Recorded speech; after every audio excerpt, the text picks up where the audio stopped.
ClearProp.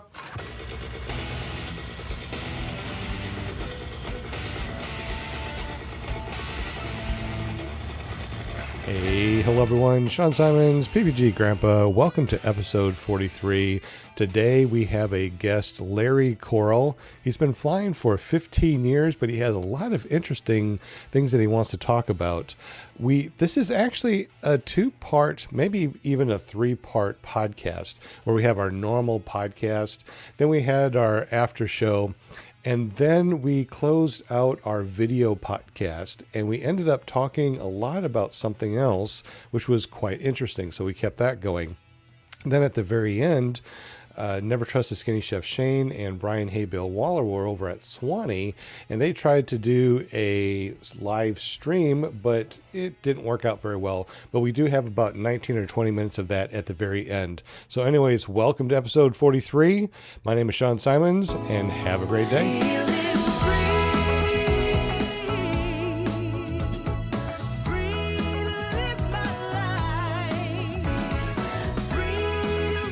Hey, hello everyone, Sean Symons, PPG Grandpa. Welcome to the live audio part. We're going to go and stream live to YouTube, which you can check out at ClearPropTV.com. You're probably listening to us at paratalk.org or your favorite Paramotor podcast apps. All right. Kevin jumping in. So since I'm going to be doing this live YouTube thing, Chris, can you go ahead and introduce everybody here in just a moment when I go live on YouTube? Take charge and introduce everyone for a couple minutes while I post the link everywhere. Yeah, you're putting me on the spot here. No, I know the feeling, brother. No, Brian, since you know how to do it, I don't want to put Chris on the spot. Brian, you want to do it? Well, actually, I mean, I'm on my phone and I'm just trying to figure out how to even see everybody at the same time. So Okay. All I'm right. used to using my laptop. All right, I'll do it. Fine. All right, Shane. All right, this is episode 43, and let's go ahead and put the GuestLarryKorell, and we are going preparing live stream. How do you say his last Hey, name? can you correctly? guys hear me? Coral. Like coral reef. Okay. Coral Reef. Thank you. I didn't want to botch it. Don't worry, everybody does. All right, welcome everyone. This is Sean Symons, PPG Grandpa. We got Chris, we have Never Trust Skinny Chef Shane. He's going to be hosting real quick while I put this link everywhere. Hey, can you guys hear me? And if you want to go, you got it, brother. We are live. All right, whoever's got their volume up or they're playing something in the background, you can hear it. Not me. Uh-oh. It's all you. All right. Hello. Welcome to ClearPropTV.com. I'm already nervous. Now I'm on the spot. The guy goes to a fly-in and comes back and doesn't know how to get into life anymore. No, I can't. Kevin can fly. Hello, sir. How are you? We have JP on the panel tonight. Who else do we have? We have Linda, our cheerleader. We have Brian Haybill Waller. We have PPG Grandpa, who's in the background right now. Our guest tonight is Larry Korell. He is. We're going to ask him a bunch of questions tonight, and hopefully we can learn something that we haven't learned yet. I'm Never Trust a Skinny Chef Shane, and this is my first time introducing everybody, and hopefully it went all right because Brian does a way better job. Welcome everybody. You're all How's good. everybody's how's everybody's Monday so far? Yeah, I got a flight in. I'm good. Me too, rubbing in 17 mile an hour here. We're not flying nothing. Ooh. I flew backwards today to Paramotor for the first time. I've only done that once, and it wasn't fun. I've never done it. Oh, Chris, I'm sorry, Chris. I I forgot you were in here. I can't see who all's in here, so let me read. Yeah. There's an arrow on the right. I'm on my phone. It's completely. man. JP, I didn't introduce you, nor did I do Tommy. Who else is in here? Let's see. I'm sorry, guys. I just had a picture, or whoever talked. That's who showed up on my screen. What about Kevin Kapla? I already said Kevin can fly. He gets enough attention already. He Yeah. has his own .com. He's got his own .com. Jeez. So, all right. So, Okay. Larry, I think I need to wait to ask you questions till Sean gets back. But can you Okay. tell us a little bit about yourself while we're waiting? Well, let's see. I took up flying 14 years ago, going on 15. First time I even ever saw a PPG, I was driving my son back from college. And there's a main road through town, and I'm driving. All of a sudden, I look to the right, and there's a guy flying 20 feet to the side of me. Like, what the hell? He kind of gives me a smile, a wave, and then he takes off. And I'm like, well, that's pretty cool. Didn't have the money to do it then, wasn't really interested. Then my kids graduated college, and I'm like, I need something to do. And I went back to that moment and said, that's kind of interesting. First time I ever saw a PPG. My bad. I turned it off. I tried to catch it quick enough. No worries. But then, yeah, I started going online and trying to figure out what it was. And then I started hitting people up local, and all of a sudden I see this guy, Jeff. Hey, Jeff lives down the block. I hit him up. I had no idea who Jeff was. So I'm talking to him, nice guy. Why don't you come over? I'll show you my machine. You know, it turns around, it's Jeff Goin, and Goin, or however you want to pronounce his name. Jeff goes by both ways, oddly enough. And he kind of got me into it, and took up flying after that. It was kind of odd to run into Jeff that way, and I still didn't know who he was for years after. And I started hopping online and realized this is a guy that kind of is Mr. PPG. Nice. Yeah. He started it all, man, right? I'm gonna start. So, what was your first setup? What gear did you get when you first started? First thing, I went on like probably most people did, and I saw Blackhawk. They had all the advertisements and everything. So I ended up with an HE125, and they got their Momentum glider. And to tell you, I really did not like the HE125. I flew it for a few years, 2-3 years, and it ran great. Then all of a sudden, after about 100 hours, I was flying over a cornfield, thank God. And all of a sudden, I lost power. I was flying with another guy, and he's going, man, I was behind you, and all of a sudden, I saw your redrive fall off into the field. It's like, holy crap. So it's like, okay, don't like that motor. And now I fly a Polini, so I kind of switched over. I'm not in the mood to dropping redrives and propellers, especially when I have to cross roads where I fly. You never want to, you land one of those in a car, things aren't going to go too well. So, so are you self-taught? Did you go to class? I went to class. I live in the Chicago area, but the only place I could find at the time was the Indy Air Hogs. So I ended up going down there and spent like a week down there. Weather wasn't too good. I just got a little kiting in. Dave Halcom was my teacher. And he kind of helped me out actually over the phone. So I'm kind of, he helped me, but I kind of did a lot myself. I kind of came back, did a lot of kiting, took my first flight by myself. And I just kind of eased my way into it. At the time, I, didn't know a whole lot about YouTube. I wasn't looking for how to do it. There weren't a lot of guys showing you how to do it. So I'm kind of a mixture of both. Well, now with YouTube, everybody's going to show you how to do it, even if they don't know how to fly themselves. They've got. I can do it, and I will show you videos of my beard. Yep. Exactly. And where are you at? Where are you located at? The town called Naperville. It's right outside. It's outside of Chicago, about 45, 50 minutes. And it's literally on the edge of this. It's like you got the city, then you got all these suburbs. And right at the edge of my town, I go 1 mile. And if you go up in the air, 500 miles of cornfields. So I really have the best. I can, I'm kind of close to the city where I can do what I need to do. I've got the conveniences. But at the same time, I can take off 5 minutes from here and just go.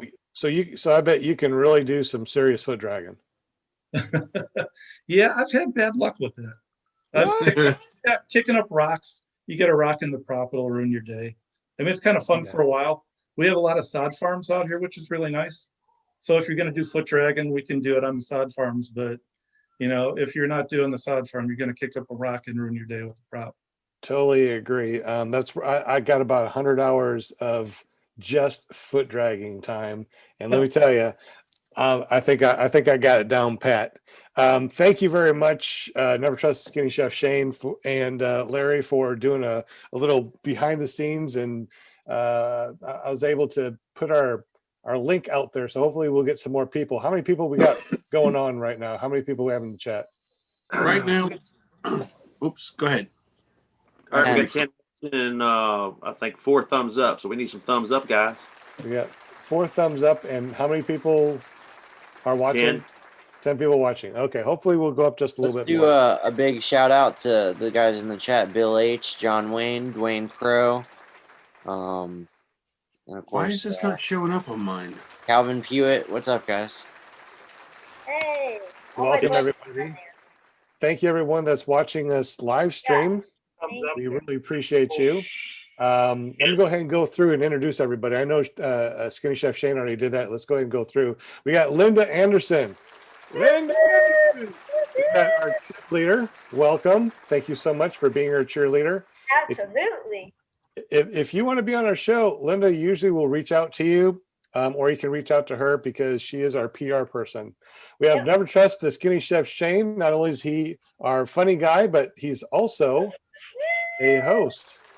What we got going on? Hello. Who's doing this? What you got going on? I'm trying to highlight channels as we're doing introductions. So, yeah. There's Never Trust Skinny Chef Shane if you guys wanted to look him up. Continue with your spiel. And we also have everyone's information down below, so make sure you check out everyone. We have our paramotor guy, the guy that actually will teach us some paramotoring, our instructor, Kevin Can Fly at kevincanfly.com. How you doing, my friend? Oh, just making lamels, fixing the motor, making things better. I've been watching that. That's pretty cool. So you're actually 3D printing lamels?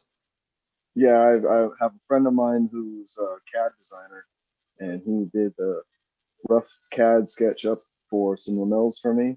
And we test printed a few, adjusted the code a little bit, and now I've printed a set, and I'm going to test fly them and see how they work, and we'll just keep adjusting until we get something we like. That is so cool. We also have, and thank you for being on the show, we also got Brian Haybell Waller. Woot, woot. Welcome, Brian. What's up, guys? Glad to be here as usual. Just went to an awesome fly-in. Got to meet JP for the first time. That was awesome. Got to fly with him. He chased me down. He was pretty insistent on getting that wingtip touch in. Oh, I wouldn't let him get away. I was going to crash him out of the sky if I had to. I gotta point out that JP was about 3.5 inches from buying himself a new prop when he leaped off of that trailer. Why is everybody freaking out about that? I didn't say I was freaking out about it. I just said you almost cost yourself a new prop. No. Okay, so for people that are watching this, where do they go to watch this video of this? The incident in question. The incident in question, yes. Brian, I know that Brian posted it on Facebook to his page. But JP's got the clip. It's on my Instagram right now. If anybody wants to check it out, it's the second to last post. JP_Tulo. And Brian is also our famous guy here because Tucker Gott has shouted out to him a couple of times. So I guess you know what, we probably need to shout out Tucker Gott. So Tucker Gott, shout out to you. What's up, Tucker? I met him exactly a year ago today. Wow, that is cool. Yep. So cool. Yep. Everybody, I think everybody knows Tucker Gott. 1.42 million people actually subscribe to him. I bet there's a couple other people that see him every once in a while. We also have our JP Tulo. He is our IT guy. The only guy that I know that's actually pulled a reserve in real life and not an SIV course. So here's JP. And he watches his own videos, as you can see. That's awesome. We also got him on Instagram. Where's your Instagram? JP_20. All right. Where's that video that you were talking about? Is it on your Instagram? Is this him? This is Yep. me. So he comes in and he does a touch and go on the flatbed, which looks Oh real my good. gosh. And he leaps off and you see him sink out and he puts his hands up right there and he got real close. Hey, that's nothing compared to the butt cage drags I saw him do 100 yards down the grass strip, man, on purpose. Hey, just a quick question. The guy in the background, does he ever land on that? He tries. Yeah, hey Shane, I got some video. He had some good ones. So we also have Tommy Mosley. He's my wingman over here in Arkansas. Welcome, Tommy. Tommy. You can find him at ppgtommy.com. ppgtommy. Yep. JP, I hearted your post on Instagram. I thought that was pretty slick. Oh man, thank you, sir. Actually, go up to where it says I like YouTube up there and just type in at the very top there where it says youtube.com. There you go. Yeah, there you go. Type in ppgtommy.com. There you go. The easiest way to find Tommy and all of his cool videos. Boom, boom. PPG Tommy. Oh, no! Everybody, look away real quick. Look away. Uh-oh. Somebody better subscribe. All right. Appreciate it. All right. Yes, I got another one. All right. You're up to ring that bell. 9 subscribers. Woohoo! Awesome. We also have Chris Meinberg in the house. What's up, Mr. Chris? Chris is a past guest that decided to jump on and just be on the panel tonight. So welcome, Chris. Hey, thanks for having me on again. Unfortunately, I'm probably not going to be able to stay on very long, but I've got kid duty to attend to. So we totally understand. Thank you for being on the panel tonight. It's always good.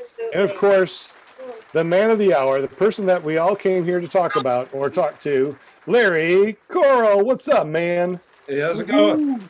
Thanks Are for you on having me. YouTube, Larry? What's that? Are you on YouTube? Yeah, Larry K. PPG. Yeah, we got the link in the description of this particular video that's going on right now. Typed in PPG Tommy and it didn't come up for me. Tommy, what's your logo? ppgtommy.com, up where it says like YouTube or... Is this right, Larry? That's it. Uh-oh. Subscribe. All right, we got another subscriber. Another subscribe button. We're going to encourage everyone who's watching to hop on and subscribe as well. Support our guests and support the show. It goes a long way. Tommy, just go ahead and notice I'm number 10. Click. I don't know how that's not happened already. That's because we don't have his bio yet. He sent it to me and I never got it, or he sent it to his friend Sean Symons instead of Sean Symons. I think that's what he said. I apologize, Tommy. I apologize.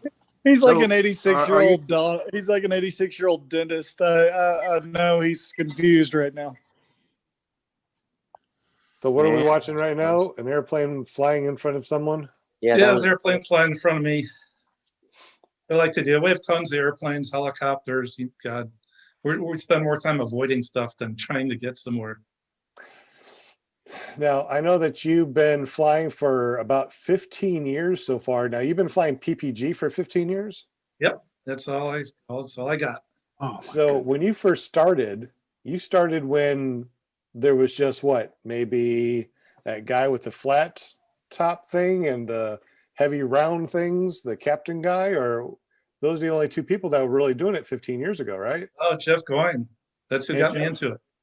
Jeff lived down the block from me before he moved to Florida. He lived a couple miles down. As a matter of fact, I'm on his runway right where I'm at now. I'm directly west of the runway. So he's the one that got you into this? Yep. Did he train you? Did he train you?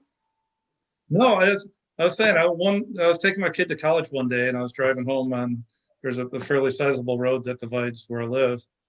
And I look out to the side of me, 20 feet next to me is this guy flying this machine. I had no idea what it was. He kind of gives me a chuckle, kind of waves, takes off. Like, That was pretty cool. Didn't think much about it.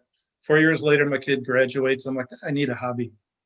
Thinking that thing was pretty cool. I got to look it up. So I started looking up. There were only a few guys, a guy by the name of Nick Schultz. Jeff showed up. And it's like, wow, this guy's like a mile away from me, a couple miles. I'll hit him up. He was nice, invited me over, showed me his gear. I had no clue who this guy was. A really nice guy, though. And then he kind of got me into it. And I started looking at gear. And it kind of went from there. And I flew with them a few times. And over the years, I finally figured out, crap, this is Jeff Goin, the guy that, one of the godfathers of flying. So he's very unpretentious, a super nice guy. And really sad he moved away from here because he was pretty helpful. Good guy to hang around. Well, that's cool. So in your 15 years of flying paramotor, you've learned a lot of cool things. We talked about this before.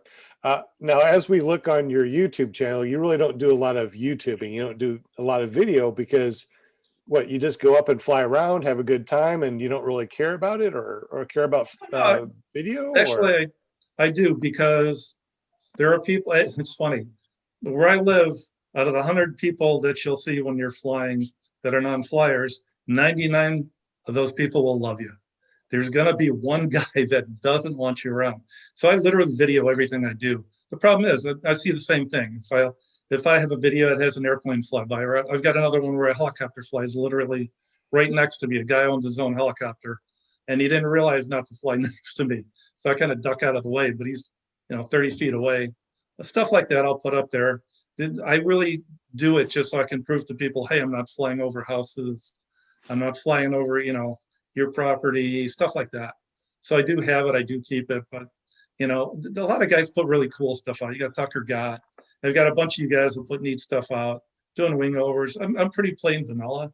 I do like to do a lot of stuff, but most of my cool shots are airplanes flying by or, going over top the corn. Nothing, you see it once, you've seen it enough. So this is what we're all going to look like in about 15 years. We're just going to be like, I guess we'll video it maybe because I've seen it all. But you're still flying. I mean, it's not like it's boring. It's just, what do you put out on video after you've seen it all? I guess that's what it is, right? Yeah. Well, actually, I'm afraid of heights. I fear heights. And I get such a high by flying. I mean, I get the nerves before I take off. But once I take off, I'm still nervous. I'm a nervous flyer in a commercial plane. I'm a nervous flyer doing this, but I love it. I mean, the joy of flying, the thrill of being up in the air with the geese, red-tailed hawks, all kinds of birds. I mean, flying next to you is really kind of cool. So it's like the adrenaline rush I get from flying is the reason I do it.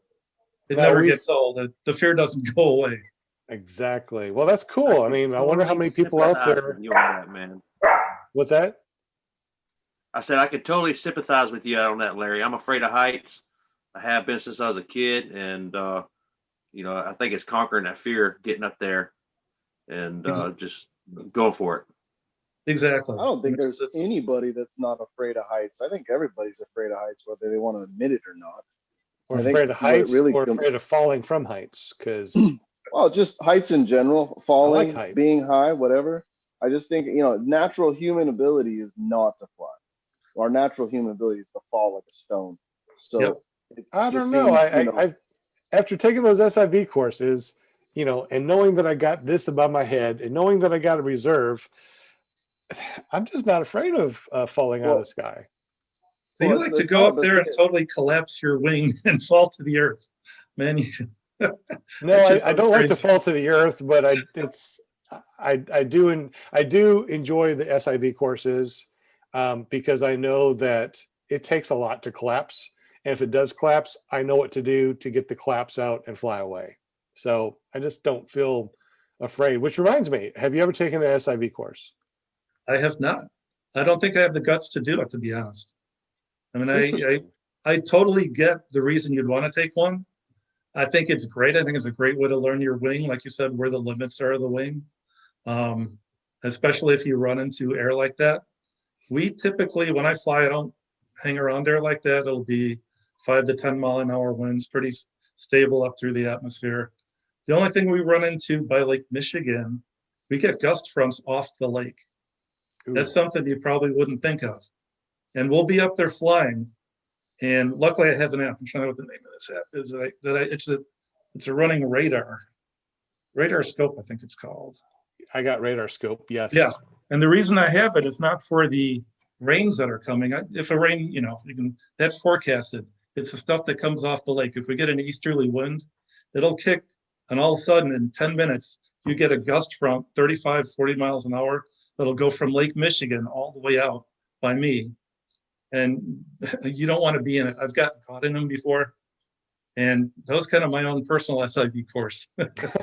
So it was an underwear changing moment, shall we say. So when you were in this little gust front, how did you get down and get the wing under control? Well, first thing I did was get up high. I typically fly around 200 feet. And I figured if my wing's going to collapse, I better be up a little bit higher. So I kind of went up between 500 and 1,000 feet and just kind of rode it out, stayed into the wind. Part of the time I was going backwards, which is kind of scary. But I figured if I went down to the ground and I caught it, 35 mile an hour wind, it would drag me and do some major damage. So I just kind of rode it out. Interesting. Kevin can fly. What would be your view, or how would you tell a student if they got caught into, a gust front? What would you tell them to do? Get up high, ride it out? What would you tell them? That is a very dependent question on what the area around you is. So if it's like a wide open cornfields, hayfields, then being low isn't going to be any worse than being high. It's going to be pretty unobstructed laminar air, so it's just going to be fast, bumpy, and crappy. If you have a lot of trees, buildings, obstructions upwind from you, then you're going to want to be at least 100, if not 250 or 500 feet above those obstructions to be out of the mechanical turbulence that they create. And that's what we run into. Sorry, go ahead. Go ahead. My bad. I was going to say, as far as getting down, though, in a safe manner, that's where big ears comes in. Because if you pull big ears, you're essentially loading the center nose of the wing while diminishing the lifting span. So you're able to penetrate, keep the wing open, and descend at a faster rate to get you down to the ground. And one thing to note is you can hold big ears all the way to the ground. You don't need to let them up at 100 feet or 50 feet. You can hold them all the way in, and right as you're on your final approach, when you would go to flare like normal, you let them go, and then you process your flare just like you normally would. And you can actually hold them all the way into the ground and flare with the A's and your brakes in your hand. And it's probably going to be a crappy landing, but it's not going to be something that's going to crash you in. Thanks, Andy. I'll keep that in mind. That's what I love about this show. I love all my peeps. You guys are wonderful. Every time that we do this, I learn something new, and I totally appreciate everyone. Larry, we also talked earlier about you use birds to find altitude. Can you talk more about that, please? Yeah, the one thing, being afraid of heights, I always liked it to be as smooth as possible. I don't mind getting jostled around. I mean, it's kind of fun. But like when we're going out into the field, we typically go about an hour and a half before sunset. And sometimes the winds are strong. And we're trying to figure out, okay, how the hell are we going to get over there? Because we always typically fly into the wind and fly, back with it. And we found out that by following the geese, because the geese will head to the cornfields about an hour and a half before sunset to feed. So we'll follow the geese. We realize that when we're flying at the same level as the geese, that the winds are way more calm, way smooth, way more laminar. So the geese know what the hell they're doing. So when we go out, we're following the birds. We're literally, flying at the same level they're at. And honest to God, it's the smoothest area out there. I don't know how they figure it out. I don't know if because I don't see them going high and then low, high and low to figure it out. They just hit a level. And it's never the same level. It could be 100 feet, it could be 500 feet. They're uncanny in their ability to find the smooth air. That's why we call them the locals. If you want to know where to go, you just follow the locals. Yep. I've been hearing that a lot lately when you guys go to fly. And you're seeing, even Robert was talking about that one time. You watch. Well, there's a saying in free flight, man. Flying. You watch the way the birds are flying. And oh, man. If you watch the birds and the birds are flapping, that means you ain't doing it. It's just that simple. If the locals ain't soaring, then you ain't soaring, because they're way better at it than we are. Yeah, good point, because we'll watch the red-tailed hawks by us. And if we're not taking off until they're flapping their wings, because it's going to be a bad ride by us. That's a great those point. thermals real good. Sure do. Now, we also talked a little bit before the show. You talked about you fly in all sorts of weather, but mostly it's good laminar air. But you also fly around wet grass, take off in wet grass and land in wet grass, but you also have some tips and tricks. So what are the tips and tricks about wet grass? Well, it's probably a lot of stuff you guys know. You probably know even more tricks than I do. It's either wet grass, like when we fly in July and August, you get up in the morning, the grass is always soaking wet. Your feet are going to get wet. Or if we fly in the winter, we're going to have snow, possibly ice. And I used to crash and burn a lot because I'd get my wing up, I'd hit the gas and try to run. Well, I found out that after a while, that's a pretty dumb thing to do. So what I like to do is a power forward, where I'll give it a probably 20% gas, lead down a little bit so it's not hitting the wing. When I start to run, lean up, start to lean back and gun it. I only have a 130. So when I gun it, it's not like I'm hitting the monster and I'm going 100 miles an hour. But when I hit the gas, I let it push me as opposed to trying to run and trying to use my feet for traction. I just, like you should, let it push you and just walk under it. Because I found out your feet are kind of like you're skipping. Yeah, because if you try to run, you're going to slip and fall. But if you just stand up and let it push you, you're just going to, use it as landing gear and stuff, and you're not going to slip.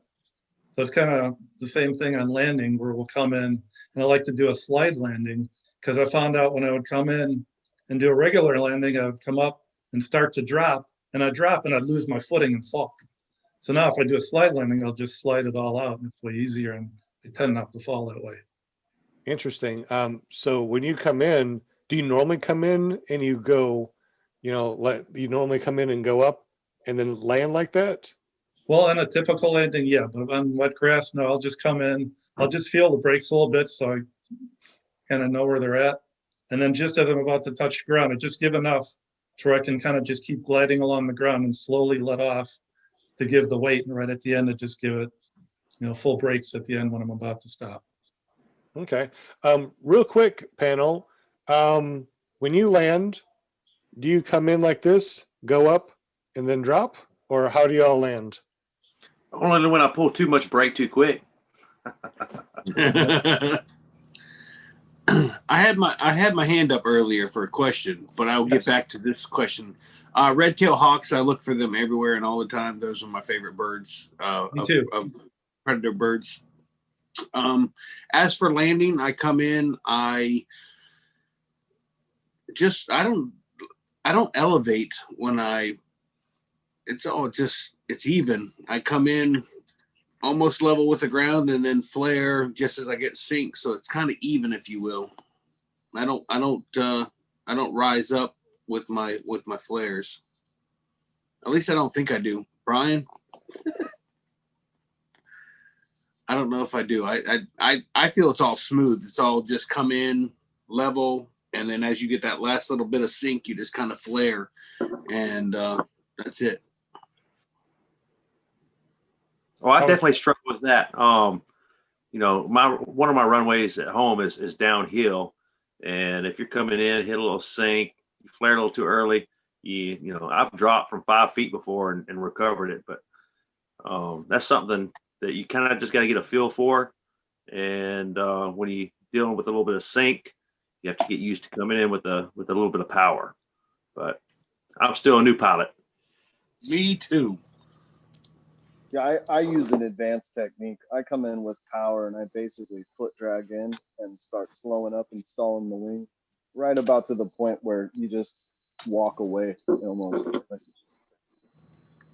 But it's not something I recommend. It's not something I recommend to people that aren't 100% comfortable, because one accidental misstep and you can either turtle backwards and blow your prop up, or other bad things can happen on landing if you have your motor running. So I'm going to share this with you guys real quick. I've been doing a lot of trying to get up to 500 feet and then glide in and land. So this is kind of my typical landing, just gliding in.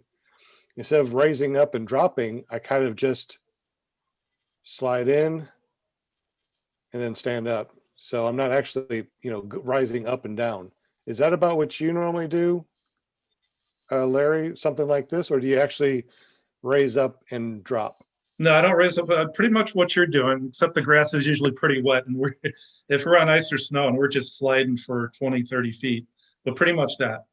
And especially on days like a lot of times when I fly in the snow, which I love winter flying, it's really smooth air. But when you come down, there's no wind, and I have my brakes, my trims halfway out. That's how I typically fly. So I'm coming in pretty fast. So I'll slide a good 20, 30 feet. But it's exactly as you just did it. If I was on dirt, that's exactly what it would show like. Okay. I was under the impression that you were saying that you kind of, swoop in, pull the brakes, go up, and then drop down. So no, that's the other way. That's how I would do if it was dry grass. I just tend to, when I pull, I don't know if I really go up. I swing forward like they tell you, and then you swing back and drop. Okay. So I really don't like go up. So, but that doesn't hurt your legs, and you're used to that, and you've been doing that for, 15 I think you get years. used to it. Yeah, you've been, carrying all this weight on your back. It doesn't bother me at my age yet. Maybe someday it will. And Okay. it's trike time. Definitely a trike then. And then one more thing before we open up the panel to ask you questions. We were talking about finding LZs around your area. How do you find LZs, especially because there's a lot of new people out there that are like, I want to fly. How do I go find LZs? And then if the pilot messes up and, that closes down, how do you go find another one? Two ways. One, by flying and literally just keeping your eyes open. I mean, a lot of times we'll see, you think of us by having a lot of cornfields. We have a lot of trees too. So we'll get trees, cornfields. I don't know why they have trees in the middle of cornfields. It must be between. What's that? It's windrows. It helps block some of the wind from hitting the crops. Gotcha. Okay, that makes total sense because there's a hell of a lot of trees where I'm at. That's why I tend not to fly. Rotor for paramotor pilots. Yeah, exactly. Rotor. But yeah, we'll fly around, and a lot of times you'll see manicured lawns out in the middle of nowhere, and sometimes you'll find out there are baseball fields, so you kind of mark it. And there's an app hunters use that tell you who owns the property, so you can actually go to the owner and ask them. Another way is just Google Earth. Sometimes I'm sitting at work board, I'll call up Google Earth, and I'll just start going around the area looking for like open areas where I might be able to fly. So those are kind of the two ways we find them. Because out by me, as much as we have cornfields, the farmers do not want to let you fly. They don't want the liability. You don't want to take someone else's field. The people kind of get ticked off at that if it's another pilot. All pilots by me, if you ask them, yeah, it's our field, we've been flying here, come on over and fly. But you don't just want to show up out of nowhere, because guys have come passing through town, found a field that was someone's landing zone, pissed the hell out of the neighbors. Neighbors call the police, and it gets ugly. So it is kind of good to talk to your local pilots. They'll also help you. Most of the time we'll say, hey, come fly with us. Or they'll tell you, stay away from this area. That's kind of critical to keeping landing zones. Exactly. Well, rest of the panel, if you have any questions for Larry, he has 15 years experience. He's flown through a lot of stuff, but he's never done an SIV course. Any questions for Mr. Larry? I got a question. What's in the mug that you're drinking out of? It's just root beer. I wish it was beer. It's root beer. So it is beer. It's just root. Yeah, I got you. It's not the good. Sean's over there drinking a margarita. There you go. So you kind of touched on this earlier, Larry, but I'm curious to get a expounded answer. What gear do you fly? Wing, motor, frame, etc. I've got a Kangoo frame, the classic, but I like that because the prop is inside. Sometimes when I take off, it doesn't take off, and the wing will come flying down. And even though it'll kill the engine, it still, as you know, it keeps spinning. So it keeps glider lines from getting chopped off. So I like the frame for that. It's very light and sturdy. I have Polini 130, which for me has been a very good engine. They're notorious, as you know, for having bad starters. But what we figured out in the Polini group is that the 130 and the 90 starters are the same, but if you go up to the 200 starter, it's a totally different, much stronger spring in there, and they don't break. So all I did was replace the 130 starter with the 200. Voila, no more starter problem. Oh. And then I fly a 23-meter Colorado, and I weigh 200 pounds. I'm a heavy loaded on it, a little heavier, than mid-range. And what size wing did you say? A 23-meter Colorado. Okay. So a 23-meter Colorado at 200 pounds, it's right in that fun category, but still really safe. Exactly, and that's I'm looking for safety. I mean, at 60 years old, you don't heal as well when you crash. So trying to keep the damage to the minimum plus gear. Well, day one at pilot school, they told me we're supposed to refrain from that crashing stuff. But I'm an expert at it. I thought that was the first thing I'm supposed to learn. Hey, man, some of us are just better at the tuck and roll than others. It's a natural thing. I say it's fear. I just go into the fetal position. It's all right. I take out fences and cars and cornfields. I've hit a lot of good stuff. Did I see you posted recently about breaking one of your J-bars? Yeah, I slipped and fell. Came right down forward on it. Landed on my face. That was me. Did you have a spare one laying at home that you were able to put back on? Or how long? No, I just called up the owner. Oddly enough, they're in Canada, and I got it in 2 days. I couldn't believe I could actually get a part in 2 days, but he sent me a replacement set. Wow, that's amazing. So that was, yeah, because I broke one once on my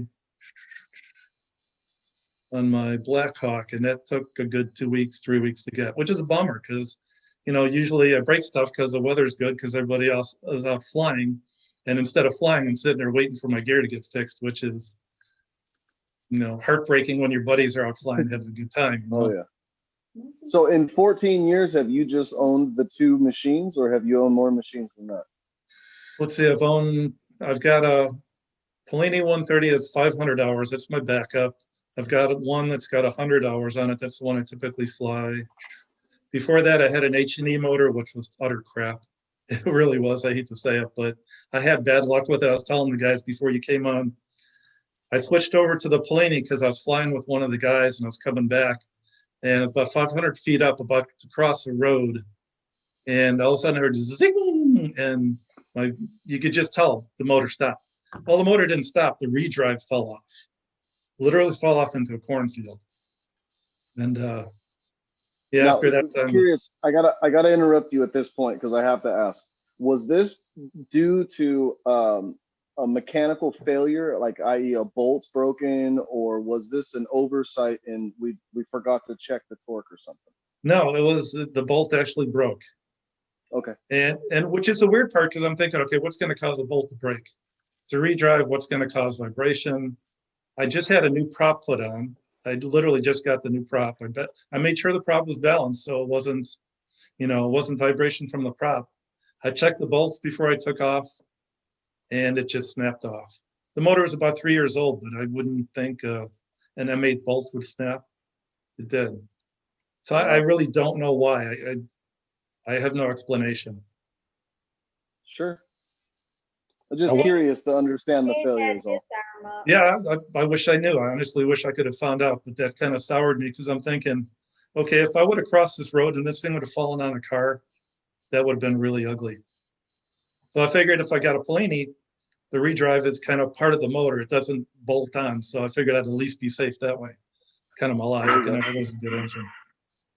When it comes to bolts and stuff, every year or every 2 years or every so many hours, do you guys go through and change out the bolts on anything on your motor or frame or anything like that? So something like this doesn't happen? The only thing I know is that now when I get a motor, I literally go around and make sure every screw has blue Loctite on it. And excuse me, oddly enough, I find a lot of bolts don't. And I'll slowly start to work out like the starter bolts don't. I don't know why they don't do every frickin' bolt Loctited that they can do. I know some you can't, but on the side note, when you go flying, you got to bring one of these with you. This has every assorted tool you can need to repair a paramotor. There you go. There you go. What did you say, JP? I was going to say, make sure not to use Loctite on bolts that go into plastic. Yep. It will, on some types of plastic, it will crack the plastic and just eat it from the inside out. So you definitely got to be careful about that. That's a great point. Hey, Sean, I think Shane has a question. Yes, Shane. You're muted, Shane. So if you have a question, you got to unmute yourself. That explains so much. All right. So Amy George has a question about a very new pilot who doesn't understand about airspace and where he can fly or cannot fly. Advice for the guest, Larry. First thing I'd say is never fly over anybody's house. I mean, our motto is take off. And wherever I take off, I will never, ever fly over anybody's house. That is, people, not only is it, just a good, the FAR's role, it's also good being a good neighbor. People, we had a buddy about a month ago, and we have permission to fly at the one location, and he was landing, the winds were bad, and he just managed to go over the guy's house. And the guy's typically a nice guy. We've met him. He was cool with us flying. He went nuts that someone flew literally right over his house. Even though it was like 400 feet up, he goes, don't you ever fly over my house. So people just don't like it. They feel it's their property. I know they don't own the air above them, but you're going to piss people off, and it's the last thing you want to do. You piss someone off, they're going to call the police. They're going to get a park district involved. Someone's going to call, and a cop may come and visit you, which happened to a buddy of mine when he flew over someone's house. And the police are going to say, just don't fly around here. We don't want you. So the goal of flying is to be as neighborly as possible. Be as, if someone wants to see your gear, come on over, be friendly with them. Just be nice to people. They appreciate it. So, Larry, is there an app that you use or a program that you like to use about airspace and what you can and can't do? I do not have one. Where I fly, I'm so far in the cornfields, I don't have to worry. I'm far enough away from O'Hare Airport. We also have Midway Airport.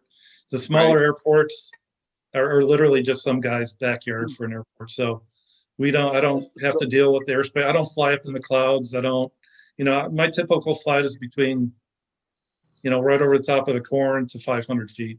I'll go up 1,000 every once in a while, but there's. So I've got a little 2-bit of advice on this topic here.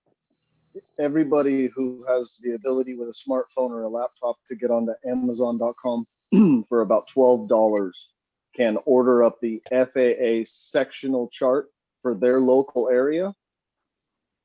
And then once you have that, if you don't understand how to read the chart, you can go to YouTube and look up a YouTube channel called flymy8.com. They're an general aviation channel, but they do every single type of pilot education you can think of. And they have a great course on understanding aviation airspace. The point of it is, at the end of the day, you want to be able to take your finger and blindly stab it on that map anywhere and be able to tell the FAA inspector, the safety inspector, anybody who's going to question you exactly what that airspace is, from the ground that your feet stand on all the way up to 18,000 feet. If you can do that, pinpointing that sectional chart blindfolded, then you will always know exactly where you are when you're flying, and you'll know exactly what airspace you're And in. what's that website again, Kevin? FlyMy8. Is it the number 8 or is it the? Yeah, it's on YouTube. If you just type in FlyMy8 on YouTube. And you're saying 8, like the number 8, right? Like the number 8, yeah. Okay. FlyMy8. Gotcha. Or you can just simply type in aviation airspace, and it'll bring up a litany of videos you can watch on aviation airspace. Some are 5 minutes long, some are 45-minute synopsis of airspace. Is a house under Part F103 considered a congested area? Yes. Is it one house be? Is it a group of houses or one house? If you're flying over it, it's congested. So understand, this is the way the FAA writes the law, and they do it so that way the pilot in command is always the person at fault. And the reason they do this is so that way, if you hit a bystander, and the way they word it is it can be 1 person per acre. But if you run into that one person in that whole acre, that means you as the pilot weren't taking the proper steps to avoid people property, and that puts you at the risk. So it's worded so you're always at fault. Exactly. Which is why they also said too that, you know, no dropping anything from a paramotor unless, so there is the unless, and everything that they have there is just if you run into something or you damage something, something drops off your paramotor and hits something and damages it, you're at fault. So the one thing that I've realized over this last X amount of time that I've been flying and studying and studying airspace is that as long as you're not flying over a group of people, you don't drop anything on anybody, and you don't run into anybody, you're pretty much okay. There's not going to be too many people that are going to see you flying, call the FAA and say, this guy was flying, you know, directly over us, or flying over a crowded area, or trying to say something on the FAR 103 regulations. Nobody does that. I don't know if you know it or not, but I was reported to the FAA. Did I tell you guys that? I think I did in confidence a while back. Somebody called the FAA because they saw one of my videos. And I was flying, you know, there's a nice big cloud cover, but below me and beside me, I could see down to the ground. But of course, you know, that's the shot, right? You want to get the feeds and you want to get the clouds. Well, somebody called the FAA on me and said that, you know, I was flying above the clouds without being able to see the ground. Thank goodness I have friends that have friends, and some of the friends are actually in the FAA. So I called up the person in the FAA and said, hey, this is what's going on. They're like, oh, don't worry about it. You know, you didn't damage anything, so we don't care. Note to self, when I get reported, call Sean. I know some people that know some people. But anyway.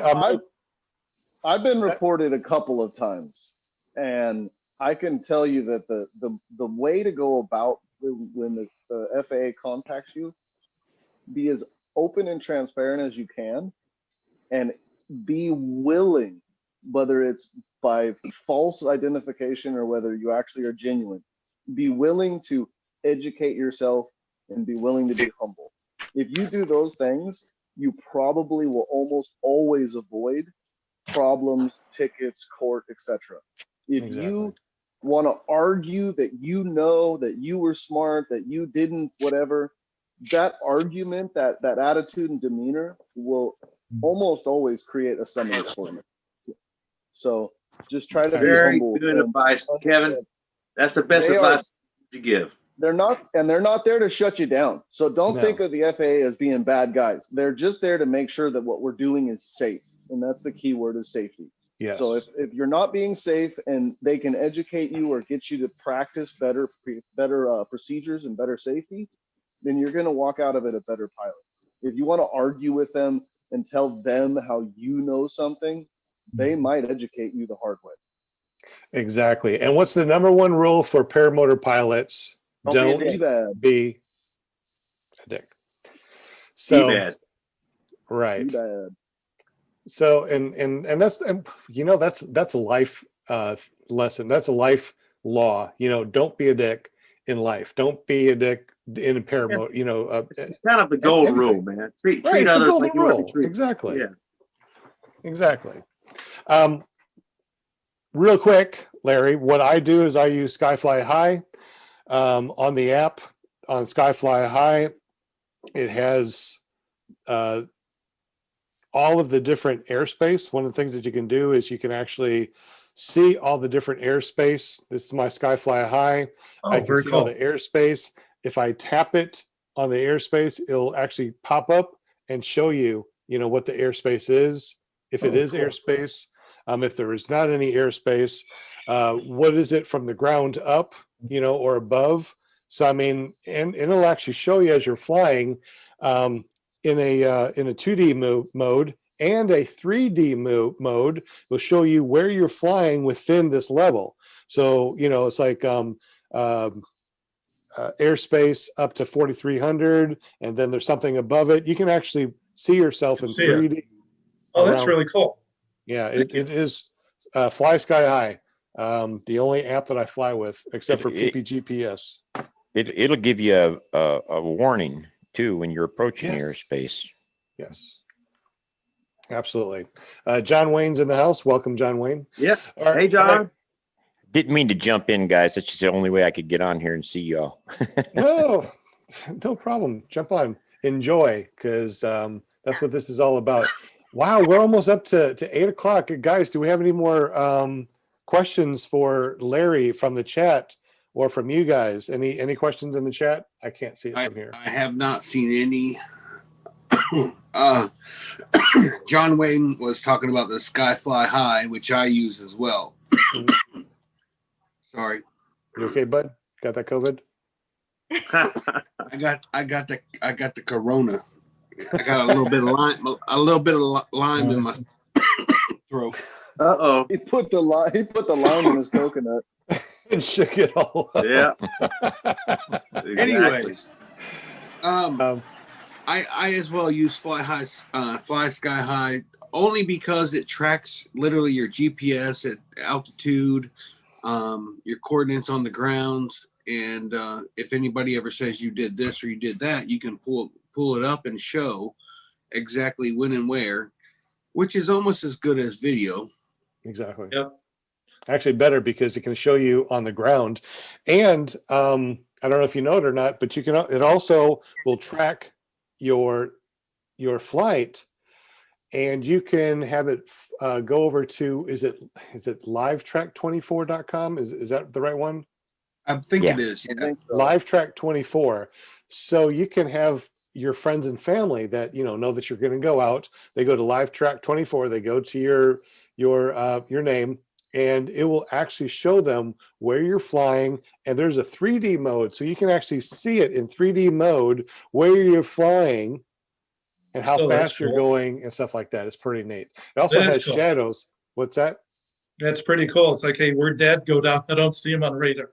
Exactly. Yeah, he's out in the field. We got him right here. That's actually a great idea. It is. Hey, I got a question for the guest. Yes. I mean, he's been flying for 15 years. I got a lot of questions, but do you fly with a reserve, and have you ever had to throw it? I always have a reserve. Never had to have thrown it. A lot of the air is pretty smooth when we go up. Look at Ryan Carlton, see what's up in the atmosphere. The only time I've ever thought where I was going to throw it was when we had the gust front come off Lake Michigan. But now that I fly with an app that'll show it for me coming, I pretty well can get out of the way pretty quickly. I do have one. I do try to stay above 200 feet. I have practice using it. Luckily, I've never had to use it. What are the apps that you use when you fly? The apps, let's see. Apps/websites. So okay, I did say radar scope. You know, you use Ryan Carlton. Yep, Ryan Carlton, radar scope, WeatherBug, which gives me the local winds and wind gusts, wind alerts for wind forecasts. Do you use Windy? I've used that. I haven't found that accurate by me. I know some guys use it, but it's just been accurate. I got a curious question. When it comes to using Windy, what forecast model do you guys prefer to use? North American like the local forecast or the national? I go to Windy and then I change it to North American model. Yep. And that's pretty accurate. How about y'all? I use Windy. I don't even know what model I use. So if you're using the default is generally less predictable. If you go to the NAM is a little more predictable. Yeah, NAM, the North American model, I believe that's what it's called. At least that's what I've been calling it, the NAM. When you go from the regular to the NAM, it's pretty darn accurate. If you leave it on the default, it's like there's no way I would ever go out because it looks like it'd be, a tornado out there. The wind gusts are always way higher. Another good thing on that front is if you use the internet and look at your local airport, and generally it would be someplace that has a weather reporting station, generally a controlled airport. but they have a telephone number that you can call for the automated weather service. And then online, they have what's known as the TAF, or the Terminal Area Forecast. And if you use those in conjunction with the Windy app, and they all three agree, or they're very close to agreeing, then you can very predictably assume that the weather coming for you is going to be what is forecasted. If you look at your aviation weather and it doesn't agree with windy, always vary on the worser side. So if windy says gusts to 15, but the aviation weather says gusts at 7, just assume gusts at 15. Don't assume the better. Always assume the worse. Yep. What I prefer to do is I use like 3 or 4 apps, and then whichever one gives me the results I like the best. That's exactly what I do. That's so funny. So Sean, we got a question legit from the chat. Or go ahead, Shane. I think you got this. No. I had a completely different question. Go ahead, Brian, with the question with the chat. Okay, the question with chat is from Pink Flamingo. Did you have an aha moment when you first started flying? Like, aha, I just learned how to do this. First time I took off, I mean, I had, you go through mentally what it's like to take off, and it's never what you think. Once you leave the ground, it's one of those, I don't call it an aha moment. It was like a, holy Jesus, this is cool. This is cool. I'm actually freaking off the ground like a bird. Yeah. And then the Like, second, I'm addicted. exactly. And then the next thing you're thinking, well, how the hell is this thing flying? Okay, it works. So it's more of a, aha, God, this is freaking cool. And you're right, this sport is the most addicting thing in the world. It is. I can tell you during the day, every 5 minutes, I'm freaking looking at the weather. It's ridiculous. I mean, what are the winds doing? What's the forecast? What's going on? Looking out the window. What are the trees doing? Can I go flying today? Can I sneak out for a half hour? It's ridiculous, but it's great. It's, you know, I think it's gotten me through all the shit that's been going on in 2020. Forgive me, French. So how many hours do you fly a year usually? Usually around 150, depending. I mean, obviously it depends on the weather, but I'm 5 minutes from a landing zone, and I'll take every advantage. The kind of job I do, I can go anytime I want. My boss is really cool. So I can get up early, go in the middle of the day. I typically don't unless it's really overcast. Once again, trying to stay away from the thermals. And then at the end of the day, you know, now the sun by us sets at 4:23. So, you know, I got to leave by about 3:30 so I can get in a quick 45 minute flight. That's awesome. I wonder, all you guys in the chat, all you guys on the panel, how many hours do you normally fly a year? Well, my first year I did 80. I'm a little over 250 for this year. Oh, that's some serious hours. Almost exactly 30 hours. I hit my 1-year anniversary in 3 days. Oh, that's good. Congratulations. But you also had a little mishap too that you had to wait. To 3.5 months of downtime, but still, that doesn't make up for the missed amount of flights compared to how y'all guys fly. I mean, you know, an average flight of 2 hours, my average flights are like 20 minutes if you average them all out. Gotcha. How about you, Tommy? I'm making 3.5 hour flights. I'm getting up there quicker than I thought I would. That's because I'm pulling him on XCs. Yeah, he's pulling me on XCs, and he's realizing my wing is slow, but it's extremely efficient. I can go for about 5 hours without having to fuel back up. But I'm right at 62 hours, and pretty much all of them are within the past year, not this year, but within the past year of flying. And hopefully in the chat, somebody's told us how many hours they fly. Shane, you had a question before? No, I don't know. Okay. I don't remember now. It was something. We're over it now. Okay. I don't. I know. Sunday. Okay. Sunday at the fly-in when I left was exactly my 1 year of doing my solo flight. So roughly about 4 days after school, I did my first solo flight, and I think I'm at like 83 or 84 hours now on my motor. Oh, That's awesome. Wow. I didn't know that, man. Why didn't you tell us, dude? We were like, I'd have cooked the extra Boston butter or something, man. I didn't know. I didn't know until I checked Facebook and that memory thing popped up, and that thing's cool. I met Andrew Fuller there. We're gonna do the SIVs. I mean, yeah, it was an awesome fly-in, no doubt. Oh yeah, Sean. Andrew was there, by the way.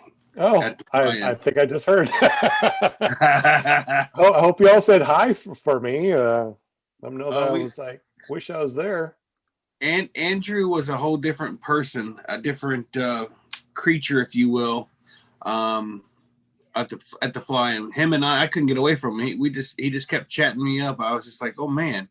But yeah, it was great guy. Don't get me wrong, but he remember how we talked about doing the horseshoe during paramotor? Right. Yeah, I asked him about it. He said no. So I won't be doing that with my paramotor on.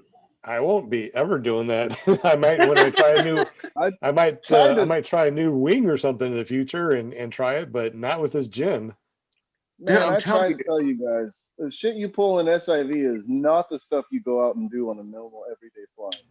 Correct, and that's why I didn't do anything until I asked, because I didn't ask when I was in class, but it was just a so non-eventful maneuver. I was like, oh, dude, this would be great to do during paramotoring. And I'm glad I asked. I really am, because you would have done it? Yeah, I was literally setting up for it within the next couple of flights. And I'm really glad that I had talked to him. And again, the guy took the time to stop his busy day of having fun and talking about his cages and everything else that he's got there to tell me that I'm an idiot. Don't do that. I could have told you that. Good guy. It's Paramotor fly-in to learn that. I could have told you that right here. It's all good. That's so funny. Absolutely. It's about 6 after 8 right now. Larry, how long can you hang with us? Do you need to go? No, man, I'm good. First, I just want to say, first of all, thanks for having me on. I'm not a Jeff Goyne. I'm not. A lot of you guys are better pilots than me. I really appreciate you letting me be on the show. The one thing I love about our sport is stuff like this, where you have instant buddies. You know, I've never been or asked a pilot that flies PPG or free flight a question where they wouldn't go out of their way. They would give you a shirt off your back to help you out or whatever. So this is like the best thing I ever could have got into. You know, it's cool. Just as long as it isn't a GoFundMe. Oh God! No, don't bring it up. No. Speaking of giving your shirt off your back to another paramotor pilot, I don't know about shirt off my back, but I did house a couple paramotor pilots this past weekend in my camper. Yeah, and you know, I was given a couple ice packs in my freezer left in there. That was cool. Give it. Did you charge the standard Airbnb fee for all those guys? No, I didn't. Actually, I didn't say anything, and there was a couple guys like JP that stepped up, and actually, I would have been. I won't ask for anything. I'll just sit back and wait, and if it doesn't happen, it doesn't happen. That's just the kind of guy I am. And JP, he stepped up. I was grateful, very grateful. Dude, you made that trip like so comfortable. Man, we had a good time. I mean, yeah. Shane's got a camper. Everybody sleeps with him. I got a camper. Nobody sleeps with me, but you know that's all good. Man, that didn't sound right. You. That didn't sound right. It might have had something to do with the Alpo you were feeding that dog, man. Yeah, dude. He's got gas. You know, I blame it on Major every time. So it was so cool though. They had 3 campers parked up in this little we had this little community there in the fly-in, a community within the community. So nice. And you guys did a small little podcast, right? Shane and Brian. Yes. Brian did, yes. And then I stood in the background and talked to 2 people who came up. This is the funniest thing ever, Brian. If I'm lying, I'm dying. Brian's like, hey, it's so-and-so and so-and-so. And they're like, hey, Brian, how you doing? And JP's like, hey, I'm JP. And they're like, oh, hey, JP, how you doing? Never looked at me. And then I'm like, hey, I'm Shane. And they're like, oh, hello, nice to meet you. And I'm like, cool. Oh, no. And then one realized who I was, and this has never happened. You had the sign over that said Skinny Chef Shane. And they did double No, take. I introduced him as Skinny Chef Shane. And then they're like, oh, you're that guy? Oh, Your hey. Skinny Yeah. Chef Shane is what they said. They said, wait a minute. You're Skinny Chef Shane? The one and only? Yeah. So I ended up having to do a selfie, which was pretty cool. But I've never in my life had someone come up and realize who I was. I was just like, and hey, by this someone, this is Travis Burns. That's So he's a pretty big name in the paramotor community. Big name, and he asked Shane to sign his chest. no, that was not true. it was his left lower abdomen. Oh. Don't be rude. That's not true either. Oh man. That is so funny. So you guys just kind of, you all met, and it was kind of like, that's how it went. It was like, wait a minute, even though we all hang here on Mondays, but then you met in person. So that's how it kind of went. Well, you see the guy over my my right shoulder here. Yeah. He shows up a Saturday night about, I don't know, what was it, about 9 o'clock? Stop touching him there. Okay. Oh, sorry. No, watch where you're touching him. Sorry, I couldn't. This is a family show, Shane. Just didn't like where you were touching him. Anyways, This guy. Chris shows up and he's like, hey, Shane. I'm like, and as soon as I turned around, I knew exactly who it was. And then he's like, where's Brian? And so that was just a whole. Funny. I mean, he showed up and I asked him, I said, did you ask or tell anybody you were coming? He's like, nah, I'm just going to show up. After you left, I had some good, deep conversations with Chris, man. He's a deep thinker. You should drink a beer and chat with him, man, for sure. Oh my God. Hi, Doug. Doug's in the house. Oh, Doug. Yeah. Hello. I told Doug that he better come on. So. Oh, Doug Martin. Welcome, Doug. Yeah. This I'm gonna- was released in I was gonna stop by a little bit earlier, but I had a chance to fly, so that wins every time. Exactly. Absolutely. Yeah. And Matter of fact, I'm gonna fly now. See y'all later. Hey, I got a bill. Hey, Bill. That's why his name is Hey, Bill. I'm just kidding. I'm not gonna name any names, but we might have seen somebody fly at night. But yeah, that was in knows who it Mexico. was. That was in Mexico. And just so y'all know, Doug Martin, he's been on our show a couple of times too in the past. Go back and check out those episodes with Doug Martin. Really awesome guest, great guy, has come a long way in this last year because of an incident that happened. Any other questions for Larry before we go into the after party show? The after. Dave Wolf, Paramotor Crazy, just put in the chat how he said PPG Sean, Grandpa Sean Symons. Last night, I thanked both your show and Paramotor Talk for both your shows supporting Resurgence PPG highlights last week with Mark, George, and the fundraisers. He said thanks. Awesome. Well, thank you, sir. And you can jump on if you want to and say hi. We miss you. Yeah. It's David's birthday. It's his birthday today. David's birthday today? His birthday, yes. Yeah, it's Dave's birthday today. Man, well, happy birthday. Well, you guys have been out of the loop. you know what? We need to sing happy birthday to him. Yeah. So what I'm doing is I am putting in the meeting ID and passcode.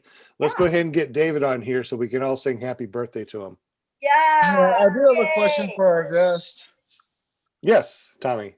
I was wanting to know, like, being in the sport for 14 years, have you made any trips with your motor? Like, I have so many trips in the future. I want to do, a Moab, Utah trip. I want to do a Colorado trip. I want to do a Florida trip. Have you done any? Like cross countries? No. I was asking our guest if he's done any trip. Being in the sport for 14 years, has he done any trips with his motor, like as far as taking it on vacation. Oh, You know, okay. I've thought about it. I'd like to head to Florida. I'd like to do some ocean flying because I know it's supposed to be really good. I haven't had an opportunity yet. That's something that's on the bucket list. I'll definitely head to Florida or somewhere down where I can Larry? get some flying in. I'm in Florida, and I'm literally my house is 3 or 4 miles from the beach. So Damn. you'll need to let me know when you come. I know a appreciate that. place or two. Thank you. I appreciate that. Yeah. So I'm you've over only it. flown locally in your area, and you haven't really gone out of state, Larry? Well, I went to Indiana, but I wouldn't really call that out of state, even though it's the next door. Trying to think the furthest place I went. We've got a bunch of really nice rivers, big rivers I've flown by. No, So I I've guess- actually never taken it. No, I've never gone out of state, really. That's Interesting. interesting. I've never really thought about it. I've just kind of flown locally. It'd be nice to do a fly-in somewhere, maybe head out to the dunes and out in California, or, That's all the interesting. different fly-ins. I got to start doing some fly-ins is what I need to do. So you've been Yes. flying for almost 15 years, and you usually fly between 200 and 500 feet locally in your area. Yep. That's interesting. And you still love it. Well, I love it. Just being up in the air, watching the sun go down, watching the deer below.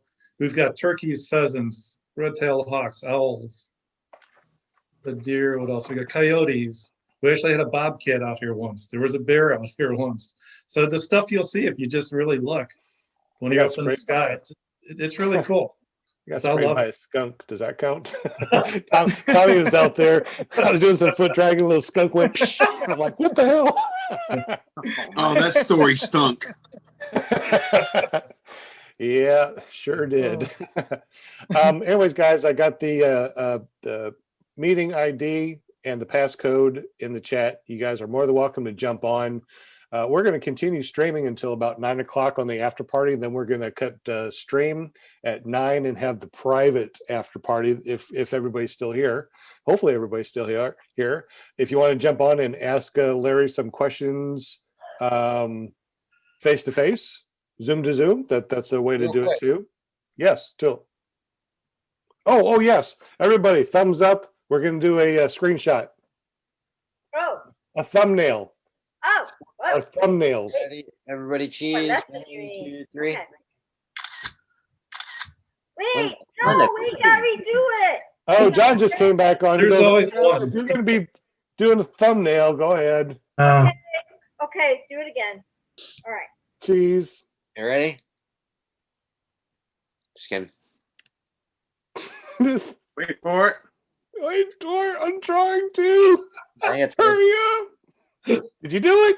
Come on. Yeah, we're good. Come on, man. Oh my gosh. Ah, Did you not hear it? No, you're killing us, dude. I was not Sorry ready about that. for I it. didn't know you were trying to we're do a stuck in thumbnail. thumbs up mode, and we can't get Give us out a of it. countdown, JP. I thought you could hear the shutter. The shutter. Listen, Apparently at some point, we're going to get a prop strike guy in here that doesn't have thumbs anymore, and you're going to say thumbs up, and it's just going to be rude. He's going to be like, yay. Oh, okay. All right. Okay. So, Larry, I just have to let you know, if we fly from the compound to the beach, you're going to have to go about 3,000 feet to get over the river in case something happens. Man. So just an FYI, be prepared for that. But it is a beautiful, absolutely beautiful scenery of going over the Indian River, over to beachside, down, then you drop down over the ocean and go down the beach to Sebastian Inlet, and it's totally well worth it. That sounds Yeah, fantastic. yeah. Sure I does. heard this. What's the highest you've flown? What's your highest altitude? AGL. Me, 2,000 feet. Wow. Shane gave me the whole same spiel, man, at the fly-ins. Like, yeah, we'll go to the compound, we'll fly to the beach, and yeah, well, weather didn't cooperate. Yeah, well, 17 miles an hour coming from the beach, we're not going to make it there. We could be going backwards, like I did today. Exactly. Oh, that's something interesting too. Yeah. for our guest, Larry, what's the scariest, other than the that gust front you talked about? What's the scariest situation that you've been in? That helicopter snuck up on me. Oh, This guy owns. It's really interesting out in the cornfields. I don't know what this guy does for a living, but he's got his own helipad out in the cornfields. He'll land his helicopter and pull it in the garage. You can watch him do it. But I didn't know about the guy, and I was flying about 200 feet, and he came from behind me and right next to me. He's probably honestly about 40 feet away, but he obviously didn't know he should do it. All of a sudden, I just looked over and I kind of freaked out and went to the side. But that's kind of the oh damn moment I had. Other than that, I've been pretty lucky. I mean, I've done the typical falls in your face, but nothing where like, wow, this could go really badly. Larry, have you had any accidents? Accidents, falling on my face, slipping. Took out the side of my car once. no. Yeah. And here's the deal. It was a winter day, and it was one of those, don't do it unless you're sure you can do it. Well, I was sure I could do it. And I really set up far. I was on the other side of a football field, so 100 yards, no wind. And I start going, and there's a car and a tree. And, I was going to take off long before that, no problem. I'm running, and I'm not getting any lift, and I'm getting near the end, and I start to get a little lift. And as I get the lift, I clip the one side of the tree that throws me into the side of my car. I left a crease down the whole side of my car. Oh, it was brutal. And then I fell on my face at the end of the car, of course. Props went flying. It was like, I wish I had this on film because it's truly funny. I mean, I didn't get hurt at all, but it's like, oh my God, people will never believe this. It was one of those, trashed the whole side of the car. It was a 1-year-old car. Car trashed everything. It was brutal. So that was that's my best crash. The other ones were just, So what's the takeaway from that crash for the newbies to make sure that they don't follow in your footsteps? If you're with them, if you start going, you're not getting any lift, and you're about 100 feet from where you think you're going to take off, and you're not. It's just not worth it. Worth it waiting, to fix your gear back up, spending thousands of dollars for new frames, propellers, side of your car. It's just not worth it. Oh, I know. Can you imagine if that was somebody else's car? Yeah. Actually, how would that happen? I mean, what would you do if something like that happened? If you damage somebody's you're going to take off, and you're not car like that. It's not worth it. Uh-oh. Worth it waiting, to fix. Putting you on mute because you are loud. You're kind of be glad that I hit a hay bale instead of a car now, so the hay bale is super. Exactly. Where's Tommy? Where's Kevin Can Fly? Did he have to leave? I don't see him. I don't know. I landed, and then when I landed, I had to run out the wing, and I put both hands in my knee on the front of a pickup truck, but I didn't actually hit it. I just used it to buffer what about myself. That time you face planted into the side of that trailer. All stories. Hey, man. we got Trike Flyer in the chat right now. Oh, cool. What? Where? What? Well, Amy. Amy. Please. Hi, baby. Trike I Flyer. got my on here. All right. I got one. Question for the panel. I asked it in the chat. Walter, you're really loud. Whoa. Way too loud. Is that better? Much better. Okay. I was going to I asked the question in the chat, but didn't get answered. How many hay bales get hit in a year? No, they don't have me in the comments. Oh, Walter, you still got to turn that thing down. No, Walter, I saw that question. Who's that question for, Walter? About the hay bales. Probably to our very own Hay Bale Waller. Hey, since everyone's here, how about we sing happy birthday to the wolf? Happy birthday to the wolf. And a one, and a two, and a three. Screw that guy. I don't like that guy. That's not how the song goes. Where is he? I don't see him He's not in here. He's still closing a deal on the new windows that he just sold. So hold on. We'll pull them on. Hold on. Oh, hey. Hey, Dave, did you go to Gillum today? I sure did. Yeah. Hi, Dave. Walter, are you in the bathroom? Yeah, Walter, you have a horrible echo. Sound like you're in a. Sorry. Walter, try whispering, Walter. Is that better? Is that any better? No, it's really loud and echoey. We're not picking on you, Walter. We're just telling you we can barely understand you because of the echo and the reverb. That's right. Yeah, turn off. What about worse? All right. Walter, turn your microphone down under. Down under. It's up on top at the moment. Is that any better? That's much better, Walter. Thank you. Hi, Brian. Hey. There we go. I'm going to start wearing a pink shirt every time I'm on here just for Brian. What? I heard Brian. I'm going to start wearing a pink shirt every time I'm on here since you called me Pink Flamingo when I had my chat question. Oh. Yeah. Uh-oh. Shots fired. Shots fired. Calling the wrong person the wrong thing at the wrong time. My bad. That's It's not also moment question. You only made me drop the pie on the floor. It's okay. Sorry about that, girl. Now, if my wife was to make that statement, there's a whole different expectation of that.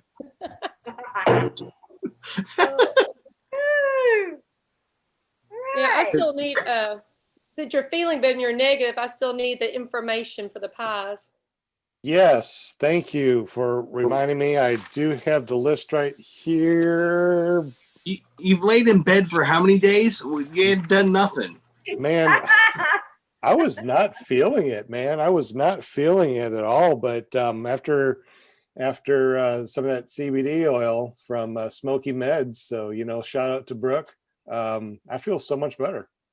I could have sworn I put my address in there for some CBD oil. I don't know. He likes me better. I don't know what to say. Hey Shane, you didn't get 4 free bottles in the mail too? Nope. Really? Well, I'm putting. Hey Brian, keep talking. I'll put hay bales out front of your camper door. Challenge accepted, brother. Hey, Parachick. Yeah. I was at Gillum again with your T-shirt and you weren't there. Well, you have to let me know. You never give anybody notice. You just go. Oh. Well, I knew he was going. Yeah, see? Exactly. Had you been looking? You know what I think? You know what I think? I don't think there really is a T-shirt. I'll tell you what's funny. You know what I think? I think if you looked at my test today, you would have known that I was going to Gillum. Dave was doing his test today, and Kyle comes on there and says, "Get off of that stupid thing. I'm flying by myself today." Boom. He didn't say stupid thing. You're one of the 6 people watching that test today. You would have known he was going to get. Are we gonna be a washout for the para party? You think? It's looking like rain Friday, but I don't know. This whole East Texas weather thing. Yeah, it's just. I don't know. You know what? Hey, if it rains, we're gonna eat well. Yeah, and get drunk. Oh yeah. Since we're going to be kind of like doing the after party thing here real quick, let's go ahead and thank our guest, Larry Korell. Thank you so much for jumping on and being our guest and apparently our guinea pig. I appreciate it, man. I know you had 10 other people ahead of me and they couldn't show up, so I was glad to fill in. I don't think that's really how it is, but make sure that you stay here for the after party as long as you want to. We totally appreciate you, and for all those that would like to check out his YouTube, we have the link down below, so make sure you go there and check it out. We also have it on the screen, so if you're watching this, there is his stuff. He has 68 subscribers.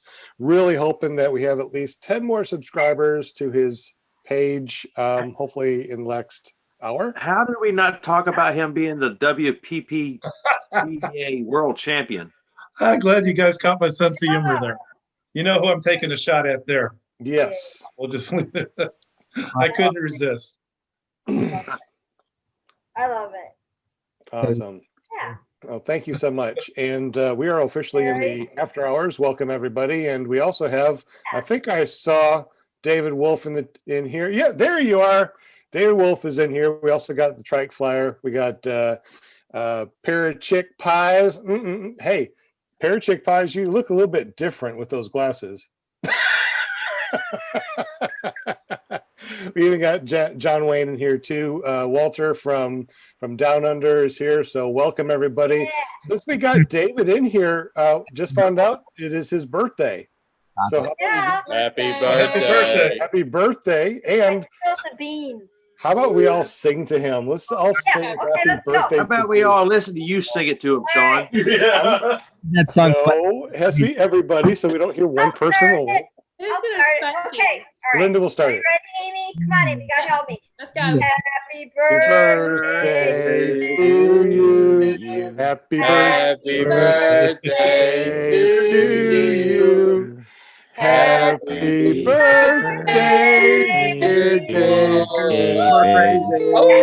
Happy birthday to you. There's a lot of lag, but Oh man, I can't wait to go back and listen to that. Doug Martin. Martin was singing. Can we start over? you get one. You get one, Dave. Like, that was Oh man, that was Who's gonna give awful. him birthday spankings? That's all I want to know. I came down here to jump on the show. Came here to jump on the show so you can get your birthday spankings. There you go. Yeah, so I was saying, Shane does a good job attempting to read my comments. Yeah. Hooked on phonics didn't work for me, okay? Really? I'm not saying that, Shane. You're changing the whole meaning. No, what I was saying is last night we had Resurgence on, and I thanked this show and specifically Mark George for his contribution to raising money towards Resurgence PPG. I also thank Paragliding Talk, not Paramotoring Talk, Shane. It's called paraglidingtalk.com, and the show and everything that Robert does to help out the cause there as well. So we had a really nice show. A lot of people donated money to the show, which back into Resurgence PPG, and now just a great organization. And there's a lot of. Are we on live or can I swear? We're live, so if you want to contribute $10 to Resurgence PPG, swear away. Exactly. Swear away. The tip jar is still out right now, so Contributed enough money, I could swear the rest of the hour, and I'd still be all right. So there's a lot of crap that is behind the scenes, a lot of political nonsense that our sport has to endure, unfortunately, and a lot of stuff I hope that people don't find out about. But with all the competition that there is, as we know that can be with schools, Resurgence PPG is the glue, I believe, that holds our community together. So it's not only it's a great thing for the community, but of course the underlying cause of Resurgence PPG, which is why I've been a huge advocate for them since I've really gotten into the sport. And Dave Ruff blew my mind away last night. Overly generous and donating one of his gliders to Resurgence PPG, and that glider home with one of the alumni of Resurgence. And Dave, that was just amazing what you did last night, buddy. Well, what you guys don't know is that when we were in Florida, I took one of Rittman's gliders and I donated. Very good. So, Hey, generosity is easy when it's not yours. you guys go ahead and plug. You guys go ahead and plug your show real quick too. Let everybody know where they can go to see you guys. Wow. Well, Wednesday night, tomorrow, 2 nights from now, you got the Trike Flyer channel. It has the After Dark, which is the logo right behind him there. And that's every night at 5 o'clock Eastern time. Oh, hell, I do have that on. Ooh, sorry. That's okay. No, that's good. Keep it on. Is it? Oh, okay. Plug your stuff. That's what it's all about. That's called a sneaky plug. Here, we'll do it this way. There you go. And there's that show that's on Sunday nights at 9 o'clock, Our Paramotor Nation. You can go to www.ourparamotornation.com, and all the upcoming shows are listed there. This coming Sunday night, Ryan Roberts is going to be on the show. And he's going to be talking. He just became a sponsor of the show. He's going to be talking about all the different products, what's coming up, the new earmuffs that are just coming into fruition, all the things that he has planned going on for 2021. So we'll dig into his brain there, talk about all the products and what he's doing with the sport too. We got a lot of I don't want to go through all of them on your show right now, but we got a lot of There's a lot of stuff, and that's what we're all about. We're all about sharing and getting everyone that's out there listening. Maybe there's just someone that's listening to me on the audio podcast, never goes online. So go ahead and please plug your stuff. We want people to know more about this. Yeah, that's a nice thing too, Sean, because I really believe, there's a couple shows that are out there. Obviously, this is one of them. Our show, Dave's, which is really a sister show to our show and kind of a spinoff. And of course, Thursday Night with Robert, which was really the first show that came out about 3 years ago. I'm so proud of him. We're all Mamas always are. We're all very proud. When I say my prayers at night, I say, God bless my family and Robert Michaels. And I too think about Robert Michaels right as I'm falling asleep. Oh my! That's why I love you guys. You're my family. Exactly. This is. You're my therapist. I'm really surprised that climb my seat down for that. I like how you said. I like how you said sister show and not brother show when you referred to Trike Flyer. Anyway, Mark. So, anyways, it's the long hair, isn't it? All these shows. The purpose of these shows, your show, our show, Robert's show, is to educate and make people more aware and safer pilots out there, whether it's paragliding or paramotoring. The website that's taken a while to design, but really I'm very, very happy with it. It lists all the upcoming shows. So, that's the hard thing too, Sean, I'm sure you're aware of, is trying to find new guests and not overlapping each other, because nobody wants their audience. I mean, all of us share very common audiences, right? And we don't want the same information being repeated over and over and over again. It's kind of one of the reasons why I wanted to put it out there so people knew what was coming up. So we have Ryan Roberts this coming Sunday. The following Sunday, Glenn Tupper. And if you haven't seen any of Glenn's videos, you have been missing. Oh, I've seen them. Glenn Tupper. I'm so excited. JP, I think you actually asked for me to get him, didn't you, at one point? Probably. If not, he's going to take credit for it. Yeah, take credit for it. I thought it might have been you that asked for him, and I was trying already to get him, and I'm like, and he wasn't responding to me, and finally he did. I'm like, oh my God, this is awesome, because I love his videos. He does a great job. After that, a lady who, with her name, she has never been on anybody's show, and that's Elena Honeycutt. Real quick. Cool. Glenn Tupper. Here's Glenn Tupper. Yeah. There you go, and that's actually the picture I used right there for the thumbnail. So if you want to pull up the website, you can. Just kind of skim through. I'm doing it here on my secondary computer, just so I can't. I got this from. That's awesome. He actually sells those boxers, I think. Oh, kid. Yeah, I got those from the website. JP, we're okay to never see you in those boxers, okay? I was thinking the same thing. It's okay if I've been caught less.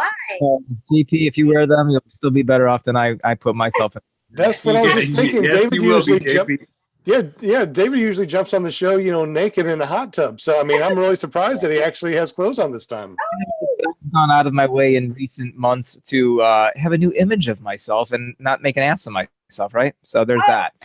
Oh, thanks. What, Linda? Did you have something to say? So, Paramotor the Americas. That was a great one. Is this his website? Oh, yeah, this is Glenn's. Very cool. Glenn's. Oh, nice. Cool. Cool. There's a cool I coffee. like that coffee mug. That's pretty cool. But his videos are fantastic, and if you haven't watched them, it's very documentary-ish, if that's a word, documentary-ish. So That's a big word. Yeah, it is big. I don't think it's a real word either. All right, so then after that, we got Elena Honeycutt coming up, and then we're gonna have, and then we can't. David and I are not gonna tell any of the secrets here of what's coming up here, but we're gonna have a very fun show on December 20th. It's gonna be the Christmas Spectacular.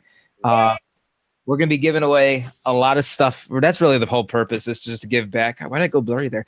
And actually, I got a huge box here from Justin Fox at Fly My PPG, a ton of T-shirts. I've got more T-shirts from other sponsors coming on. I'm hoping to get some other cool stuff as well. And then let me ask you a question, Sean.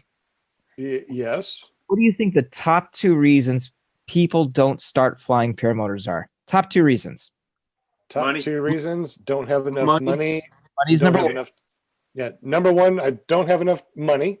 Yeah. Number 2, I don't have enough time to get training or to go fly. Wait. I know. I mean, that's what I think. Okay. Anybody else? Scared of heights. Me. Dave, you already know what the show is that I'm referring to. Is this fair? So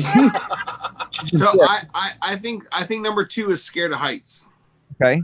Nah, I think it's my wife won't let me. That's the answer, Brian. That's the answer. Yes. The single guy nails it.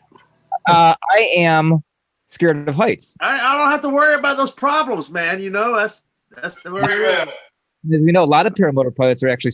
I won't go up on my roof, and I have a hard time going up on a ladder now. And Walter's nodding. That's, I think he agrees, right? So, but spousal support, getting buy-in. I've had a lot of not paramotor pilots, a lot of guys who are interested in getting into sport saying, "Hey, you know, I saw a video you did, and your wife was on it. And, you know, is there any way she could talk to my wife, because I'm just not getting buy-in from my wife?" Because you could have the money and not have the spousal support, and you're not getting in. Okay. So we have what I think is going to be one of the most impactful shows that we've ever done. And that's going to be on January 3rd. You ready for this lineup? Sure. Okay.